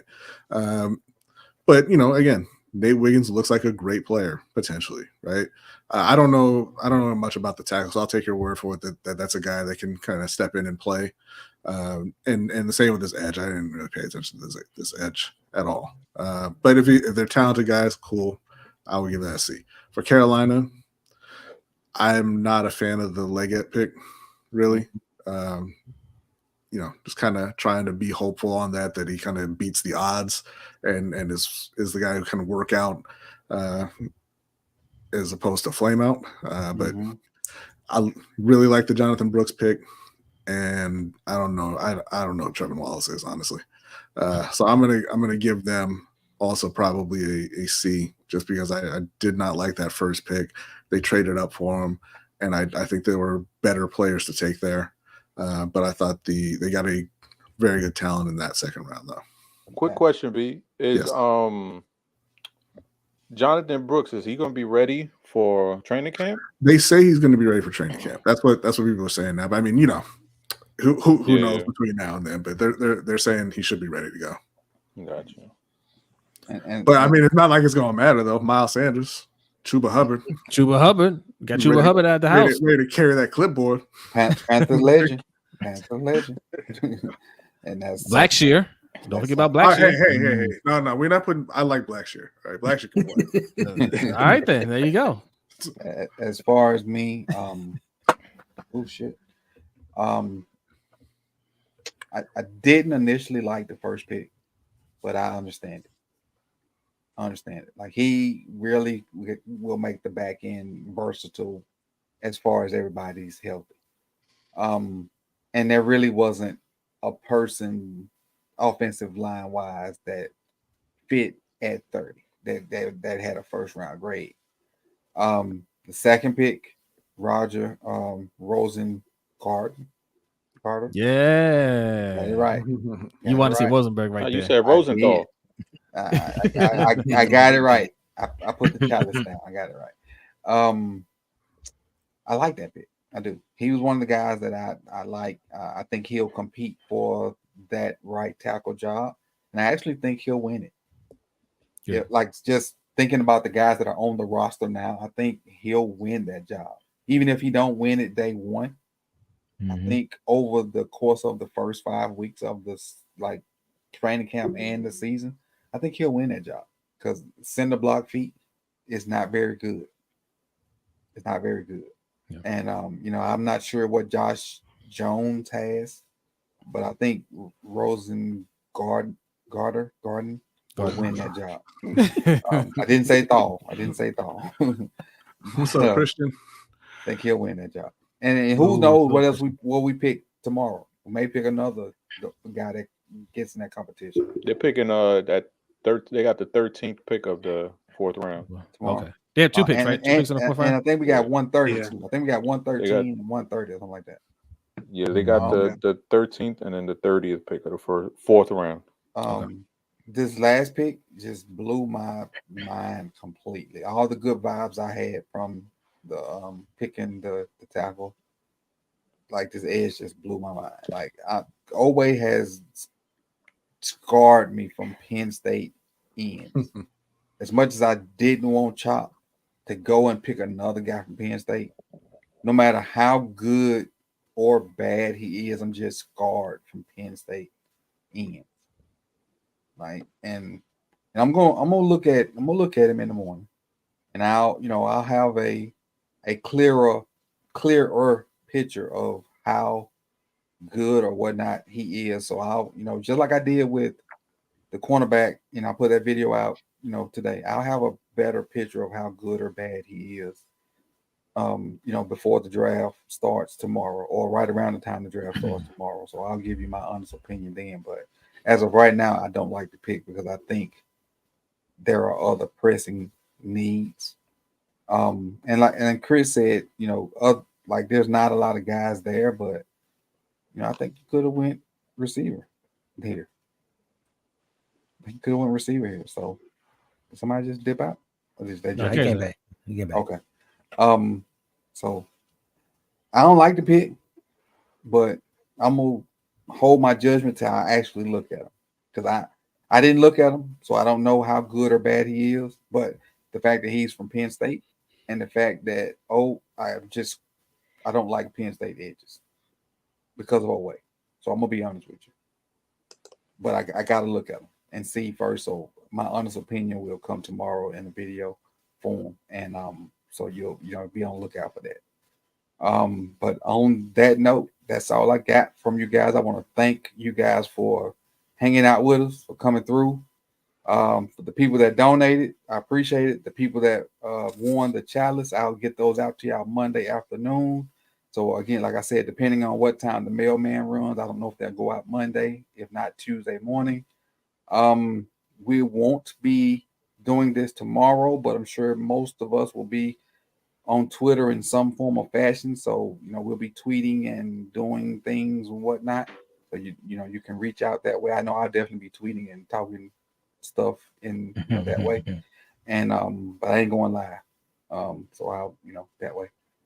And I appreciate it, man. This was fun again, year 2 of all the guys, and I appreciate you guys for coming on and taking time out your day to come on and kick it with us. This was extremely fun yesterday and today, and I had a blast just hanging out. So I want to say thank you to you guys. Thank you to everybody in the chat box. And if you got questions, at me on Twitter at Coach Evans9. If you got questions and you're watching this later, put them in the comment section. If you want to support the channel, go to patreon.com/tally. You can do it that way. If you want to support Jose and B's channel, you can do that by doing what, Jose? Well, go to Lunch Break Hot Take. That's our channel. You want to follow us anywhere on social media, it's at LBHTShow. And you can also go over to our website. That would really help us out, lbhtshow.com, and sign up for our newsletter. And Hendo, if you want to support Hendo, how can you do that?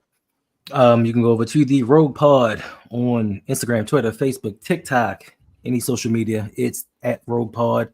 Also, you can go to patreon.com/ROUG, become a patron of mine. Same way you can do all these gentlemen. It's the same thing. All right. Appreciate so this is the promo debut for Chris. Chris, now don't look crazy.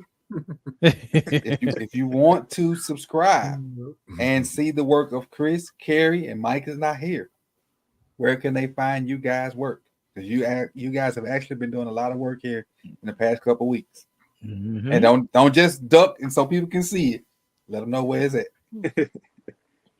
Deep Cover Pod. You can follow us on Twitter. You can subscribe on YouTube. It's Deep Cover 8757, whatever numbers is at the end. Hold on, I got you, Chris. I got you right here. I got it because I actually added you guys in our description. It is Appreciate that, Deep Jose. Cover Podcast 2099 at There we Deep go. I was Cover close. Podcast 2099. That's the YouTube? Yep, that's a YouTube. Okay. Yeah, follow us there. You can follow me on at Chris Just Joking on Twitter, and I'll let Kerry say where you can follow him, and definitely check out Kerry's work because it's with all these landing spots, I know that dynasty stuff is coming out, so I'll let Kerry promote that. Kerry's the fantasy guy. Go ahead, Kerry. Yeah, at Carry1313 on Twitter.